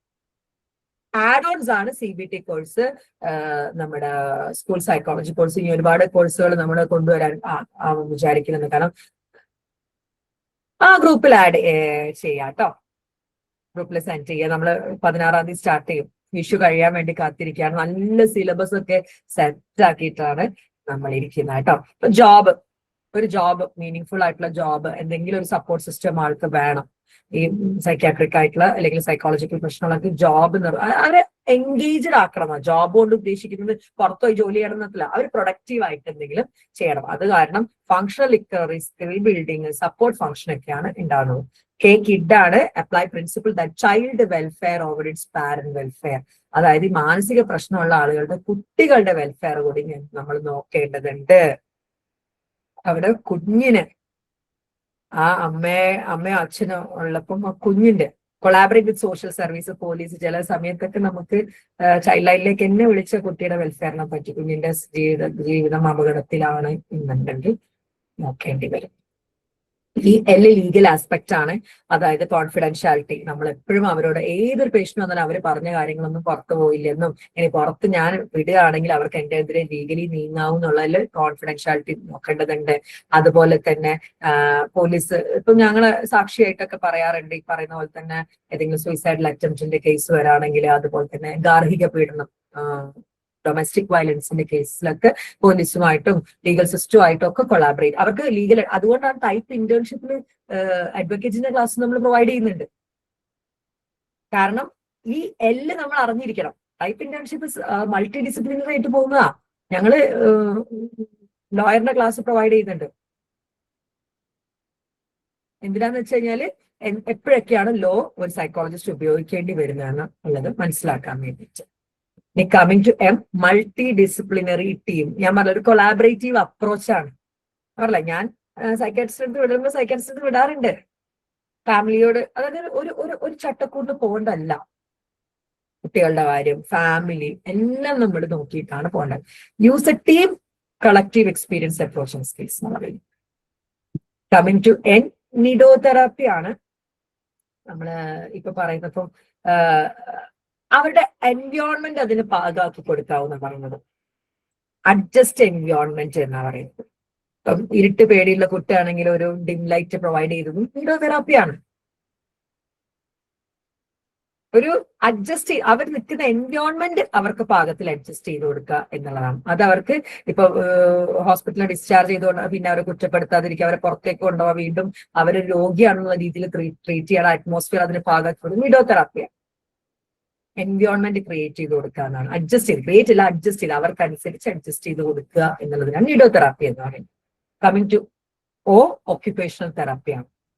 ഒക്യുപേഷണൽ തെറാപ്പി എന്ന് പറയുന്നത് ഈ പറയുന്ന പോലെ തന്നെ സപ്പോർട്ടാണ്. അവർക്ക് എന്തെങ്കിലും ജോലി, ഇപ്പം ഞങ്ങൾ മാനസ് മെന്റൽ ഹെൽത്ത് സെന്ററിലാണ് ഞങ്ങളുടെ ഒരു ഹോസ്പിറ്റൽ എന്ന് പറയുന്നത്.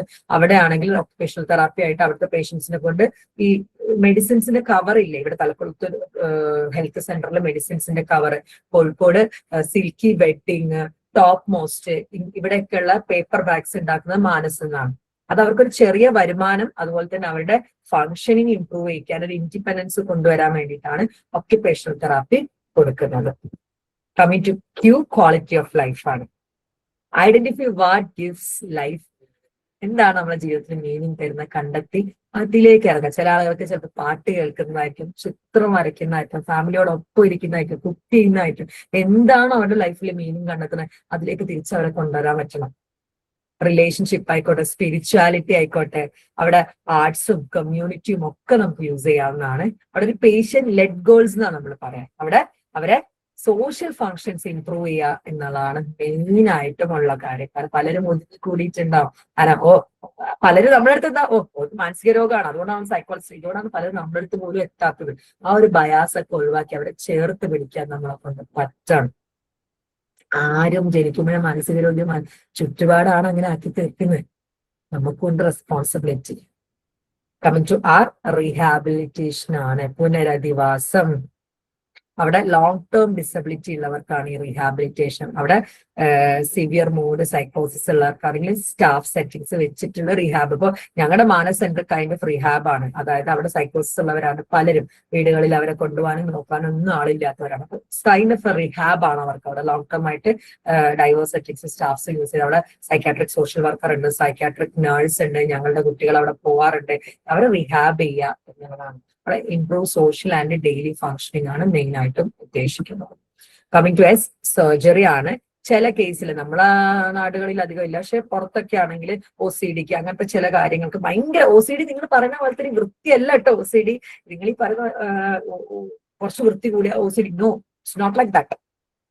ഈ എന്റെ മേല് ഫുള്ളും പുഴുവായിരിക്കും എന്നൊക്കെ പറഞ്ഞ് ഈ റബ്ബ് ചെയ്ത് മേലൊന്നാകെ തൊലിയൊക്കെ പോയിട്ടുള്ള രീതിയിൽ വരുന്ന OCD ഒക്കെ ഉണ്ട്. ആ രീതിയിലൊക്കെ പിന്നെ ജെൻഡർ റീഅസൈൻമെന്റിന്റെ കേസിലൊക്കെയാണ് നമ്മള് സർജറി യൂസ് ചെയ്യൽ. ഇന്ത്യയിൽ അത്ര പ്രൊമിനന്റ് ഉള്ള ഒരു മാനസിക ആരോഗ്യ പ്രശ്നത്തിന് ഒരു സർജറി എന്നൊക്കെ പുറം നാട്ടിലൊക്കെ അത്. കമ്മിങ് ടു TMS, അതൊരു ECTക്ക് പകരമായിട്ട് ചെയ്യുന്ന ഒരു തെറപ്പിയാണ്. Non invasive brain stimulation. അത് ബ്രെയിനിനെ നോൺ ഇൻവസീവ് ആയിട്ട് പെരിഫറൽ ആയിട്ട് അകത്തേക്കൊന്നും കയറ്റി വിടാതെ എന്ത് ചെയ്യാണ്, അനസ്തേഷ്യ ഒന്നും ഇല്ലാത്ത രീതിയിൽ ഈ ഡിപ്രഷന്, പെയിന് അങ്ങനെയൊക്കെയാണ് കൊടുക്കാറുള്ളത്. ECTക്ക് ഒരു ഓൾട്ടർനേറ്റീവ് ആയിട്ടാണ് TMS ഉപയോഗിക്കാറ് ഉള്ളത്. പിന്നെ യൂസർ ഗ്രൂപ്പ് ഒക്കെ ഉണ്ട്. ഇപ്പൊ ആൽക്കഹോളിക് യൂസർ ഗ്രൂപ്പ് ഒക്കെ ഉണ്ട്. അതായത് ഇവരെ സപ്പോർട്ട് ചെയ്യുന്ന, ഇപ്പം ഈ സിന്തറ്റിക് ഡ്രഗ് ഉപയോഗിക്കുന്നവരെ സപ്പോർട്ട് ചെയ്യും, ഐ മീൻ അതൊന്ന് റിക്കവറി ആവുന്നവരെ സപ്പോർട്ട് ചെയ്യുന്നു. റിക്കവറി ആൻഡ് റെസിലിയൻസ് സപ്പോർട്ട് ചെയ്യുന്ന ഗ്രൂപ്പുകളൊക്കെ ഉണ്ട്. മദ്യനിരോധന ഗ്രൂപ്പ് എന്നൊക്കെ പറഞ്ഞിട്ടില്ലേ, ആ യൂസർ ഗ്രൂപ്പ്സിന്റെ സേവനവും നമുക്ക് ഉപയോഗപ്പെടുത്താവുന്നതാണ്. കമ്മിങ് ടു വോളണ്ടറി സെക്ടർ ആണ്.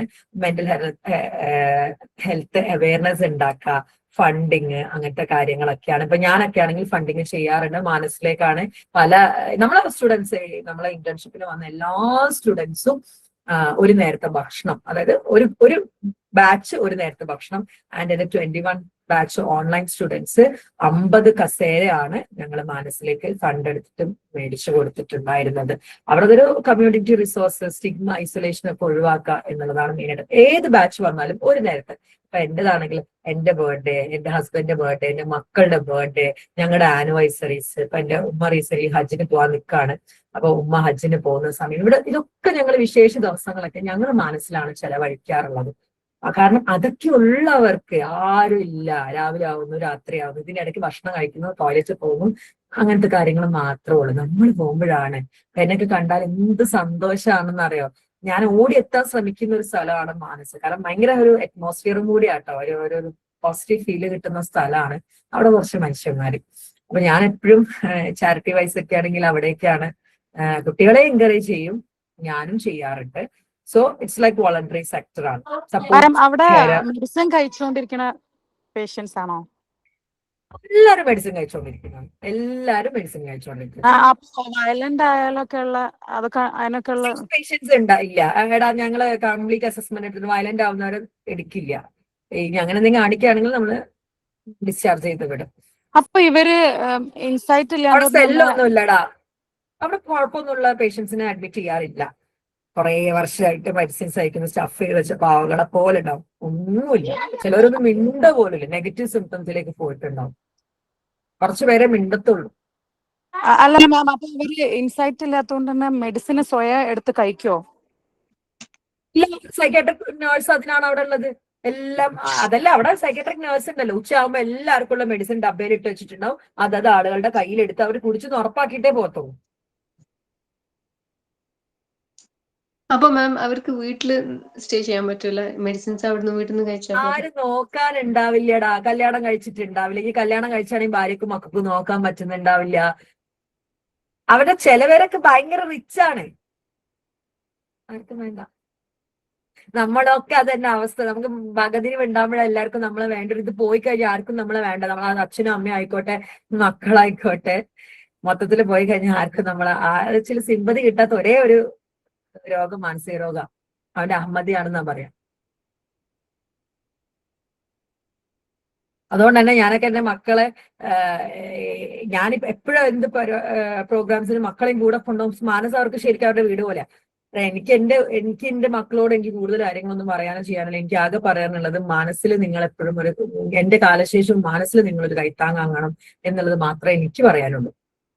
ഇനി വേറെ ഒന്നുമില്ല. എനിക്ക് റിട്ടയർമെന്റ് ലൈഫ് ഉണ്ടെങ്കിൽ, അത്ര കാലം ജീവിച്ചിരിക്കുമെന്ന് ആർക്കറിയില്ല, റിട്ടയർമെന്റ് ലൈഫ് ഉണ്ടെങ്കിൽ ഞാൻ സ്പെൻഡ് ചെയ്യാൻ ആഗ്രഹിക്കുന്നത് മനസ്സിൽ എന്തെങ്കിലും ഒരു ജോലി ചെയ്തുകൊണ്ടായിരിക്കാം. കുറെ കാലമൊന്നും നമുക്ക് ഈ പറയിലൊക്കെ ഇരിക്കില്ല. അപ്പം മനസ്സാണ് എന്റെ ഒരു ആഗ്രഹം.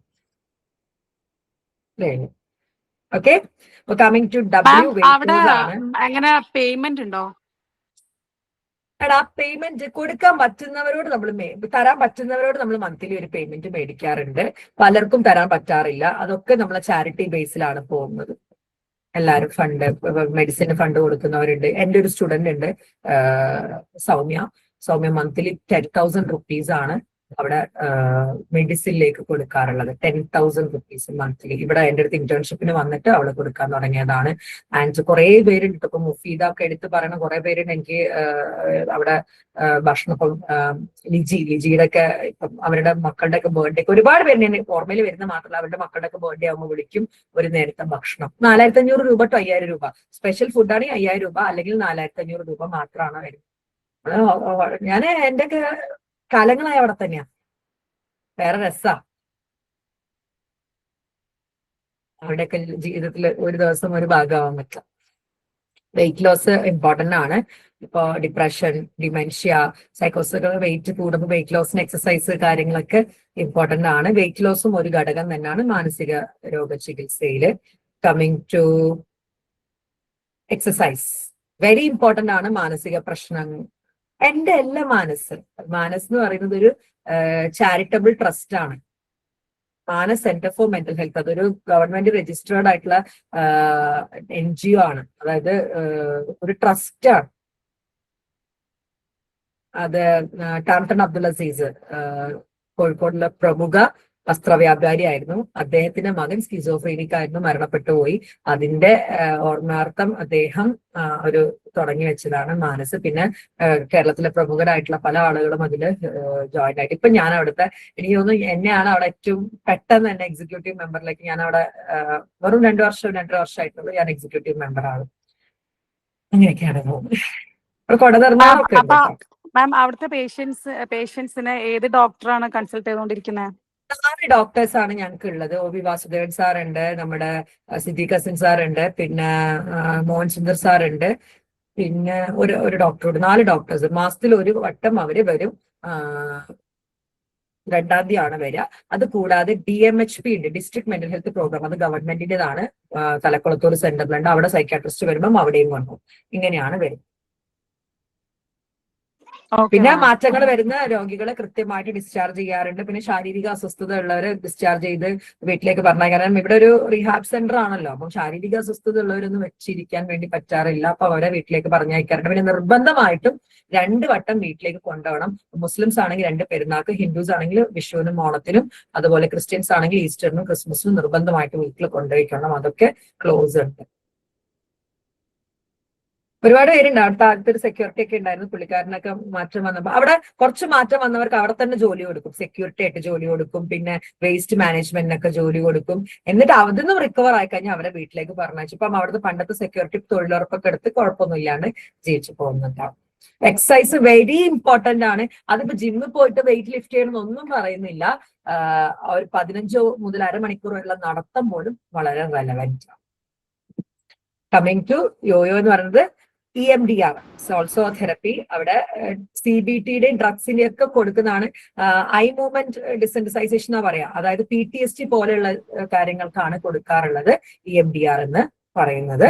ലാസ്റ്റ് വണ് ഹിപ്നോസിസ് ആണ്. ഹിപ്നോസിസ് എന്ന് പറയുന്നത് നിങ്ങൾ പറഞ്ഞ ഹിപ്നോട്ടിസം ഒന്നും അല്ല കേട്ടോ. It's like standard medical care ആണ്. അതൊരു light boxes, yogas, herbs, meditations അങ്ങനത്തെ കാര്യങ്ങളൊക്കെയാണ് വരുന്നത്. ഹിപ്നോട്ടിസം അല്ല കേട്ടോ. ഓൾട്ടർനേറ്റീവ് കോൺഷ്യസ്നെസ്സിന് ഓൾട്ടർനേറ്റ് ചെയ്യാണ്, അല്ലാണ്ട് ഹിപ്നോസിസ് ഒരിക്കലും ചികിത്സാ രീതിയല്ല. കോൺഷ്യസ്നെസ് മെഡിറ്റേറ്റ് ചെയ്യിപ്പിക്കുക എന്നുള്ളതാണ് അർത്ഥം. ബ്രീത്തിങ് ടെക്നിക്സ്, റിലാക്സേഷൻ ടെക്നിക്സ് ഒക്കെയാണ് മെയിൻ ആയിട്ടും ഇതില് വരുന്നത്, സെഡ് ലിസ്റ്റില് വരുന്നത്. ഓക്കെ ആണോ? ഇപ്പൊ കമ്മിങ് ടു വൺസ് അഗെയിൻ ഞാൻ പറയാണ്, mental health treatment A to I ആണ് ഫൗണ്ടേഷൻ. J to R അതായത് job, kids, legal aspect, multi disciplinary nidotherapy, occupational therapy, prejudice, quality of life, rehabilitation ഒക്കെ എന്താണ് സപ്പോർട്ട് സിസ്റ്റം ആണ്. Advanced ആയിട്ടുള്ള holistic care ആണ്. പറഞ്ഞല്ലേ അത് അഡ്വാൻസ്ഡ് ആണ്, നിർബന്ധം ഇല്ല, എന്നാൽ കിട്ടിയ കുഴപ്പമില്ല. സർജറി, ട്രാൻസ്ക്രാനിയൽ മാഗ്നറ്റിക് സ്റ്റിമുലേഷൻ ആണ്, TMS, user groups, voluntary sector, weight loss exercise, yoyo, Z list എന്നൊക്കെ പറഞ്ഞു. A to I ആണ് ഏറ്റവും important. And job, kid, legal aspect ഒക്കെ ഒരു സപ്പോർട്ട് സിസ്റ്റം ആയിട്ട് നമുക്ക് യൂസ് ചെയ്യാവുന്നതാണ്. ഞാൻ നമ്മുടെ ഗ്രൂപ്പിൽ ഷെയർ ചെയ്യാം കേട്ടോ. എങ്ങനെ ഉണ്ടായിരുന്നു? ഒരു ഓവർവ്യൂ കിട്ടിയോ? എല്ലാവരോടും ചോദിക്കാണ്. ഒരു ഡൗട്ട്, പി എന്താ മാം? P is like prejudice കുറയ്ക്കുക. P ഇതില് prejudice മുൻവിധി ഒഴിവാക്കുക. മാനസിക രോഗം വന്നാൽ മാറൂല. ഈ മലയാളികൾക്ക് ഒരു തെറ്റിദ്ധാരണയുണ്ട്, മരുന്ന് കഴിച്ചാലേ രോഗം മാറുള്ളൂ എന്നുള്ളത്. prejudice ആണ്, മുൻവിധിയാണ്. രോഗം is equal to മരുന്ന്. ഈ വീഡിയോ യൂട്യൂബിൽ അപ്ലോഡ് ചെയ്യണോ? ചെയ്തേക്കാം. ഇതൊക്കെ മെയിൻ അവയർനെസ് ആയിട്ട് കൊടുക്കുക. എനിക്ക് കുറച്ച് ദിവസമായിട്ട് വരുന്ന കുറച്ച് കേസസും എന്നെ അസ്വസ്ഥമാക്കുന്നുണ്ട്. അപ്പൊ ഞാൻ വിചാരിച്ച ഒരു ക്ലാസ് തന്നെ വെച്ച് ആദ്യം സൈക്കോളജി സ്റ്റുഡൻസിനെ എഡ്യൂക്കേറ്റ് ചെയ്യാം. അവർക്ക് മനസ്സിലായ പിന്നെ ബാക്കിയുള്ളവർക്ക് അവര് പറഞ്ഞു കൊടുത്തോളൂ. ഇപ്പൊ നിങ്ങൾക്ക് ഷിപ്പിന്റെ ഡീറ്റെയിൽസ് ഒക്കെ ഇപ്പൊ ഈ ജോയിൻ ചെയ്ത ഗ്രൂപ്പിൽ ഒന്ന് ഇടാൻ പറ്റുമോ? ഇടാം. ഞങ്ങളുടെ ഏത് കോഴ്സ് അറ്റൻഡ് ചെയ്താൽ ഇപ്പൊ സീമ ചേച്ചിയൊക്കെ ഇന്റേൺഷിപ്പ് അറ്റൻഡ് ചെയ്തു, അതിനുശേഷം നമ്മുടെ CBT അറ്റൻഡ് ചെയ്തു, ഒരുപാട്. അപ്പൊ നമ്മൾ ആ ഓരോ കോഴ്സ് ആകുമ്പോൾ ഇപ്പൊ രേഖ ചേച്ചി ഇതിലുണ്ടോന്ന് അറിയില്ല. രേഖ ചേച്ചി ഇപ്പൊ സ്കൂൾ സൈക്കോളജി ഇട്ട ഉടനെ സ്കൂൾ സൈക്കോളജിക്കും ജോയിൻ ചെയ്തിട്ടുണ്ട്. ഒരുപാട് പേര് അങ്ങനെ. എനിക്ക് കോമൺ ആയിട്ട് ഇവരൊക്കെ നല്ലതായിട്ട് ഡൗട്ട്സ് ഒക്കെ ചോദിക്കുന്ന ആൾക്കാർ, രേഖ ചേച്ചി ആയിക്കോട്ടെ, സീമ ചേച്ചി ആയിക്കോട്ടെ, നസ്ലി ആയിക്കോട്ടെ, നമുക്ക് ഫീഡ്ബാക്സ് തരുന്ന പേരുകൾ നമുക്ക് ഓർമ്മയുണ്ടാവല്ലോ. ഇവരൊക്കെ നമ്മള് ഓരോ കോഴ്സും ഇവർക്ക് അറിയാം, സ്ട്രക്ചേർഡ് ആയിട്ടാണ് നമ്മൾ കൊടുക്കുക. നമ്മൾ എന്തായാലും ആപ്പിൽ നോട്ട്സ് ഉണ്ടാവും, അതുപോലെ തന്നെ കംപ്ലീറ്റ് ഡീറ്റെയിൽസ് അതിൽ പ്രൊവൈഡ് ചെയ്യും. എല്ലാ കാര്യങ്ങളും ഉണ്ടായിരിക്കും. ക്ലാസ്സസ് ആണെങ്കിൽ പെട്ടെന്നൊന്നും നമ്മൾ ആപ്പ് ഒന്ന് കട്ട് ചെയ്യുന്നില്ല, അവർക്ക് ഇഷ്ടം പോലെ ആടിപ്പാടി കാണാമെന്നുള്ള രീതിയിലാണ് നമ്മൾ റഷ് ചെയ്യാറില്ല. എന്റെ അർത്ഥം, എന്റെ ഒരു അൾട്ടിമേറ്റ് വിഷൻ എന്ന് പറയുന്നത് ക്വാളിറ്റി ഉള്ള സൈക്കോളജിക്കൽ ട്രീറ്റ്മെന്റ്സ് ആളുകളിലേക്ക് എത്തിക്കുക. അതിനു വേണ്ടിയുള്ള ഒരു കൂട്ടം സൈക്കോളജിസ്റ്റുകളെ വാർത്തെടുക്കുക എന്നുള്ളതാണ്. ഞാൻ ഇതൊക്കെ പഠിപ്പിച്ചു വന്നെന്ന് വെച്ചിട്ട് എന്റേത് എവിടെയും ചോർന്നു പോകാൻ വേണ്ടി പോകുന്നില്ല. കാരണം എനിക്ക് വരുന്ന പേഷ്യൻസ് എനിക്ക് വരും. പിന്നെ ഈ കാസർഗോഡ് നിന്ന് വരുന്ന സമയത്ത് ഇല്ല, ഇവിടെ വരേണ്ട ആവശ്യമില്ല, അവിടെ ഇന്ന സൈക്കോളജിസ്റ്റ് ഉണ്ടെന്ന് എനിക്ക് റെഫർ ചെയ്യാൻ പറ്റണം. ഇതിന് ഒരു കൂട്ടം സൈക്കോളജിസ്റ്റുകളെ വാർത്തെടുക്കുക എന്നുള്ളതാണ് എന്റെ അൾട്ടിമേറ്റ് എയിം എന്ന് പറയുന്നത്. അതന്നെയാണ്. ഒരു കാര്യം കൂടി ചോദിക്കട്ടെ, ഒരു കാര്യം കൂടി പറഞ്ഞിട്ട്, ഇതിലുള്ള ചെറുപ്പം മുതൽ ഒരു 8ാം ക്ലാസ് 9ാം ക്ലാസ് ഒക്കെ ആകപ്പോ പിന്നെ ഒരു ആഗ്രഹം ഉണ്ടായിരുന്നു സൈക്കോളജിസ്റ്റ് ആവണം എന്നുള്ളത്. പിന്നെ എപ്പോഴോ അതങ്ങനെ മറന്നു പോയി. പിന്നെ കുട്ടികൾക്ക് വന്നതാണ്. അപ്പോഴേക്കും 3 കുട്ടികളായി. പെട്ടെന്ന് 4.5 കൊല്ലത്തിന്റെ ഉള്ളിൽ 3 ഡെലിവറിയാണ്, 3 പ്രസവമാണ്, 3 കുട്ടികൾ.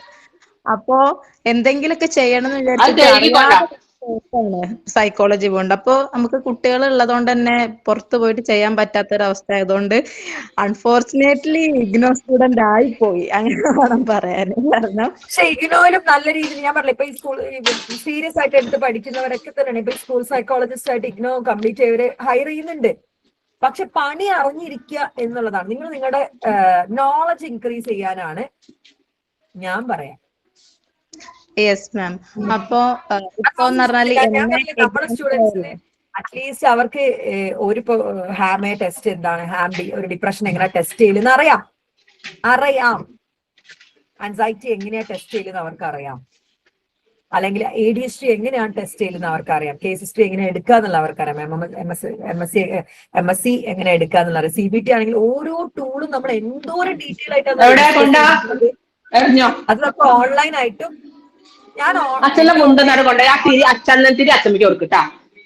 ഒന്ന് മ്യൂട്ട് ചെയ്യാവോടാ.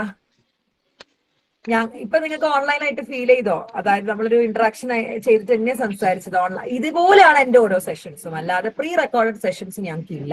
ഇങ്ങനെ ഞങ്ങൾ ഡിസ്കസ് ചെയ്ത് ഡൗട്ട്സ് ഒക്കെ ക്ലിയർ ചെയ്ത് വളരെ ഡീറ്റെയിൽ ആയിട്ടാണ് പോവാറുള്ളത്. എസ്പെഷ്യലി കുഞ്ഞുങ്ങൾക്ക്, നിങ്ങൾക്ക് മക്കളുണ്ട്, മക്കളുടെ പഠനത്തിനെ പറ്റി കൺസേൺഡ് ആണെങ്കിൽ സ്കൂൾ സൈക്കോളജി ഞാൻ സജസ്റ്റ് ചെയ്യുന്നുണ്ട്. അറ്റ്ലീസ്റ്റ് നിങ്ങൾക്ക് നിങ്ങളുടെ കുട്ടികളെ നമ്മളടുത്തേക്ക് എത്തിക്കാതിരിക്കാം. എവിടെ നിങ്ങൾക്ക് ഇന്റർവെൻഷൻ കൊടുക്കണമെന്ന് മനസ്സിലായാൽ തന്നെ കുട്ടികൾ മാനസികമായിട്ട് ഈ 10ൽ 2 മാർക്ക് വാങ്ങാനേ കഴിവുള്ള ഒരു കുട്ടി അതിനിങ്ങനെ അടിക്കുകയും പൊട്ടാന്ന് വിളിക്കുകയും അതിന് ഉള്ള കോൺഫിഡൻസ് കൂടി പോകും. നമ്മളെ കുട്ടികളെ നമ്മളല്ലാണ്ട് ആര് തിരിച്ചറിയാനാണ്? നമ്മളെ മക്കളെ തിരിച്ചറിയാൻ, അവരിലേക്ക് ഒരു നല്ല പഠനം കൊണ്ടുവരാൻ വേണ്ടിയിട്ടും കൂടിയാണ് ഈ സ്കൂൾ സൈക്കോളജി. ഞാൻ കൃത്യമായിട്ട് സിലബസ് ഒക്കെ ഇട്ട് വളരെ ഡീറ്റെയിൽ ആയിട്ടാണ് നമ്മുടെ സ്കൂൾ സൈക്കോളജി ഒക്കെ പ്ലാൻ ചെയ്തത്. കുറച്ച് സീറ്റ്സ്, ഒരുപാട് പേരില്ല, കാരണം ഞാൻ കുറച്ച് ആളുകളിൽ അത് എത്തിച്ച് ഞാൻ ഓൺലൈൻ ഇന്റേൺഷിപ്പ് തുടങ്ങി ഭയങ്കര ടെൻഷനായിരുന്നു. ഒരു ഇന്റേൺഷിപ്പ് ഒക്കെ ഓൺലൈൻ കൊടുക്കാൻ പറ്റും. പക്ഷെ എനിക്ക് പ്രൗഡായിട്ട് പറയാൻ വേണ്ടി പറ്റും, പങ്കെടുത്ത എല്ലാവർക്കും പോസിറ്റീവ് റിവ്യൂസ് മാത്രമാണുള്ളത്. ഇടയ്ക്ക് ഫസ്റ്റ് അതിനെ കൊണ്ട് നമുക്കതിന്റെ സർട്ടിഫിക്കറ്റ് കിട്ടും ഓൺലൈനിൽ. സർട്ടിഫിക്കറ്റ് നമ്മൾ എല്ലാവർക്കും സർട്ടിഫിക്കറ്റ് അതിൽ ഓൺലൈൻ നമ്മൾ മെൻഷൻ ചെയ്യാറില്ല, കാരണം ഇത് ഓൺലൈൻ ആണെങ്കിലും ഓഫ്ലൈൻ എല്ലാ ടോപ്പിക്സും കവർ ചെയ്ത് പോവാറുണ്ട്. അത്ര പോസ്റ്റിംഗ് ഈവൻ ഓൺലൈൻ സ്റ്റുഡൻസിന് ഞങ്ങൾ 2 ദിവസം ഹോസ്പിറ്റൽ പോസ്റ്റിംഗ് കൊടുത്തിട്ടുണ്ട്. കുറെ പേര് വന്ന് ഹോസ്പിറ്റൽ പോസ്റ്റിംഗ് ചെയ്തു. ഞങ്ങളെ കൊണ്ട് എന്തൊക്കെയാണോ ഒരു സ്റ്റുഡന്റിന് കൊടുക്കാൻ പറ്റാത്തതൊക്കെ ഞങ്ങൾ ചെയ്തിട്ടുണ്ട്. അതിനെയും തുടർന്നുകൊണ്ടിരിക്കും. നമുക്ക് PG ചെയ്യാൻ കഴിയും ഇഗ്നോ കഴിഞ്ഞ 3rd ഇയർ. MSW കൗൺസിലിംഗ് ആണ് ഇപ്പൊ ഞങ്ങൾ സജസ്റ്റ് ചെയ്യാറുള്ളത്. ഇഗ്നോ തന്നെയുള്ള MSW കൗൺസിലിംഗ് നല്ല കോഴ്സാണ്. പല സൈക്യാട്രിക് സെറ്റിംഗ്സിലും MSW കൗൺസിലിംഗിന് അവസരങ്ങൾ കിട്ടുന്നുണ്ട്, സ്കൂൾസിൽ അവസരങ്ങളൊക്കെ കിട്ടുന്നുണ്ട്. അതിന്റെ ഒരു സെഷൻ ഞാൻ വേറെ തന്നെ എടുക്കാം കേട്ടോ. അപ്പൊ ഇന്ന് ഒരുപാട് നേരമായി, ഐ തിങ്ക് 1.5 മണിക്കൂറിന്റെ അടുത്തായി. ബോറടിച്ചോ? No ma'am. Okay. Second year internship ഞങ്ങൾ പ്രൊവൈഡ് ചെയ്യുന്നുണ്ട് കേട്ടോ. എന്നെ ഒന്ന് കോൺടാക്ട് ചെയ്താൽ മതി. ഐ മീൻ MA സൈക്കോളജിക്ക് മാൻഡേറ്ററി ആയിട്ട് സെക്കൻഡ് ഇയർ ഇന്റേൺഷിപ്പ് ചെയ്യണം, ഞങ്ങൾ പ്രൊവൈഡ് ചെയ്യുന്നുണ്ട്. MSc സൈക്കോളജിക്ക് പ്രൊവൈഡ് ചെയ്യുന്ന എല്ലാവർക്കും ഇന്റേൺഷിപ്പ് ഞങ്ങൾ പ്രൊവൈഡ് ചെയ്യുന്നുണ്ട്. ഒന്ന് കോൺടാക്ട് ചെയ്താൽ മതി. അപ്പോൾ ബാക്കിയുള്ള ഡീറ്റെയിൽസ് ഒക്കെ ഞാൻ ഇട്ടുതരാം. ഇനിയിപ്പോൾ സ്കൂൾ സൈക്കോളജി ഞങ്ങൾ മോസ്റ്റ് പ്രോബ്ലി 16th സ്റ്റാർട്ട് ചെയ്യാൻ വേണ്ടി വിചാരിക്കുന്നത്. രജിസ്ട്രേഷൻ പ്രോസസ്സ് ഓൺഗോയിങ് ആണ്. BScക്കും ഉണ്ട്. BScക്ക് മാൻഡേറ്ററി ആയിട്ടുള്ള ഇന്റേൺഷിപ്പ്. BSc കുട്ടികളാണ് ഇപ്പൊ ഫുള്ള് ഉള്ളത്. നമ്മുടെ 62-ൽ ഒരു ഐ തിങ്ക് 50 സ്റ്റുഡൻസും BScക്കാരാണ്. അവരുടെ സിലബസിലുള്ളതൊക്കെ തന്നെ ഞങ്ങളും ഫോളോ ചെയ്യുന്നത്. ഞങ്ങൾക്ക് ഓൾറെഡി ഒരു സ്ട്രക്ചേർഡ് ആയിട്ടുള്ള സിലബസ് ഉണ്ട്. അപ്പൊ ഇപ്പൊ നിങ്ങൾക്ക് ഒരു ധാരണ കിട്ടിയില്ലേ? വെറും കൗൺസിലിങ്ങോ മരുന്നോ അല്ല മാനസിക രോഗത്തിനുള്ള ചികിത്സ എന്നുള്ളൊരു ധാരണ കിട്ടിയില്ലേ? ഇനി ആരെങ്കിലും ചോദിച്ചാൽ വ്യക്തമായിട്ട് പറഞ്ഞു കൊടുക്കാൻ പറ്റൂലേ? പറ്റില്ലേ? അപ്പോ നിങ്ങളുടെ ഈ സെഷന് ശേഷം നിങ്ങളുടെ വിലയേറിയ അഭിപ്രായം ആ ഗ്രൂപ്പിൽ ഒന്ന് എഴുതി പോസ്റ്റ് ചെയ്യുക. അത് എനിക്കുള്ള റീഇൻഫോഴ്സ്മെന്റ്. നാളെ ഇങ്ങനത്തെ കുറെ വെബിനാർസ് ഒക്കെ നിങ്ങൾക്ക് സംഘടിപ്പിക്കണം. എനിക്ക് പിള്ളേരൊക്കെ എനിക്ക് പോസിറ്റീവ് തരുന്നുണ്ട്. Reinforcement is very important. So ഒരു 2 വരി എനിക്ക് വേണ്ടിയിട്ട് കുറിച്ചിടാം. ബാക്കിയുള്ള ഡീറ്റെയിൽസ് ഒക്കെ ഗ്രൂപ്പിൽ ഷെയർ ചെയ്യാം. Hope the class was productive and informative. അടുത്തൊരു സെഷനുമായി, ഇൻട്രസ്റ്റിംഗ് സെഷനുമായി ഞാൻ വീണ്ടും കാണും. അതുവരെ it's me Abdul Nafees signing off. Bye, take care, good night. Thank you, ma'am. Thank U.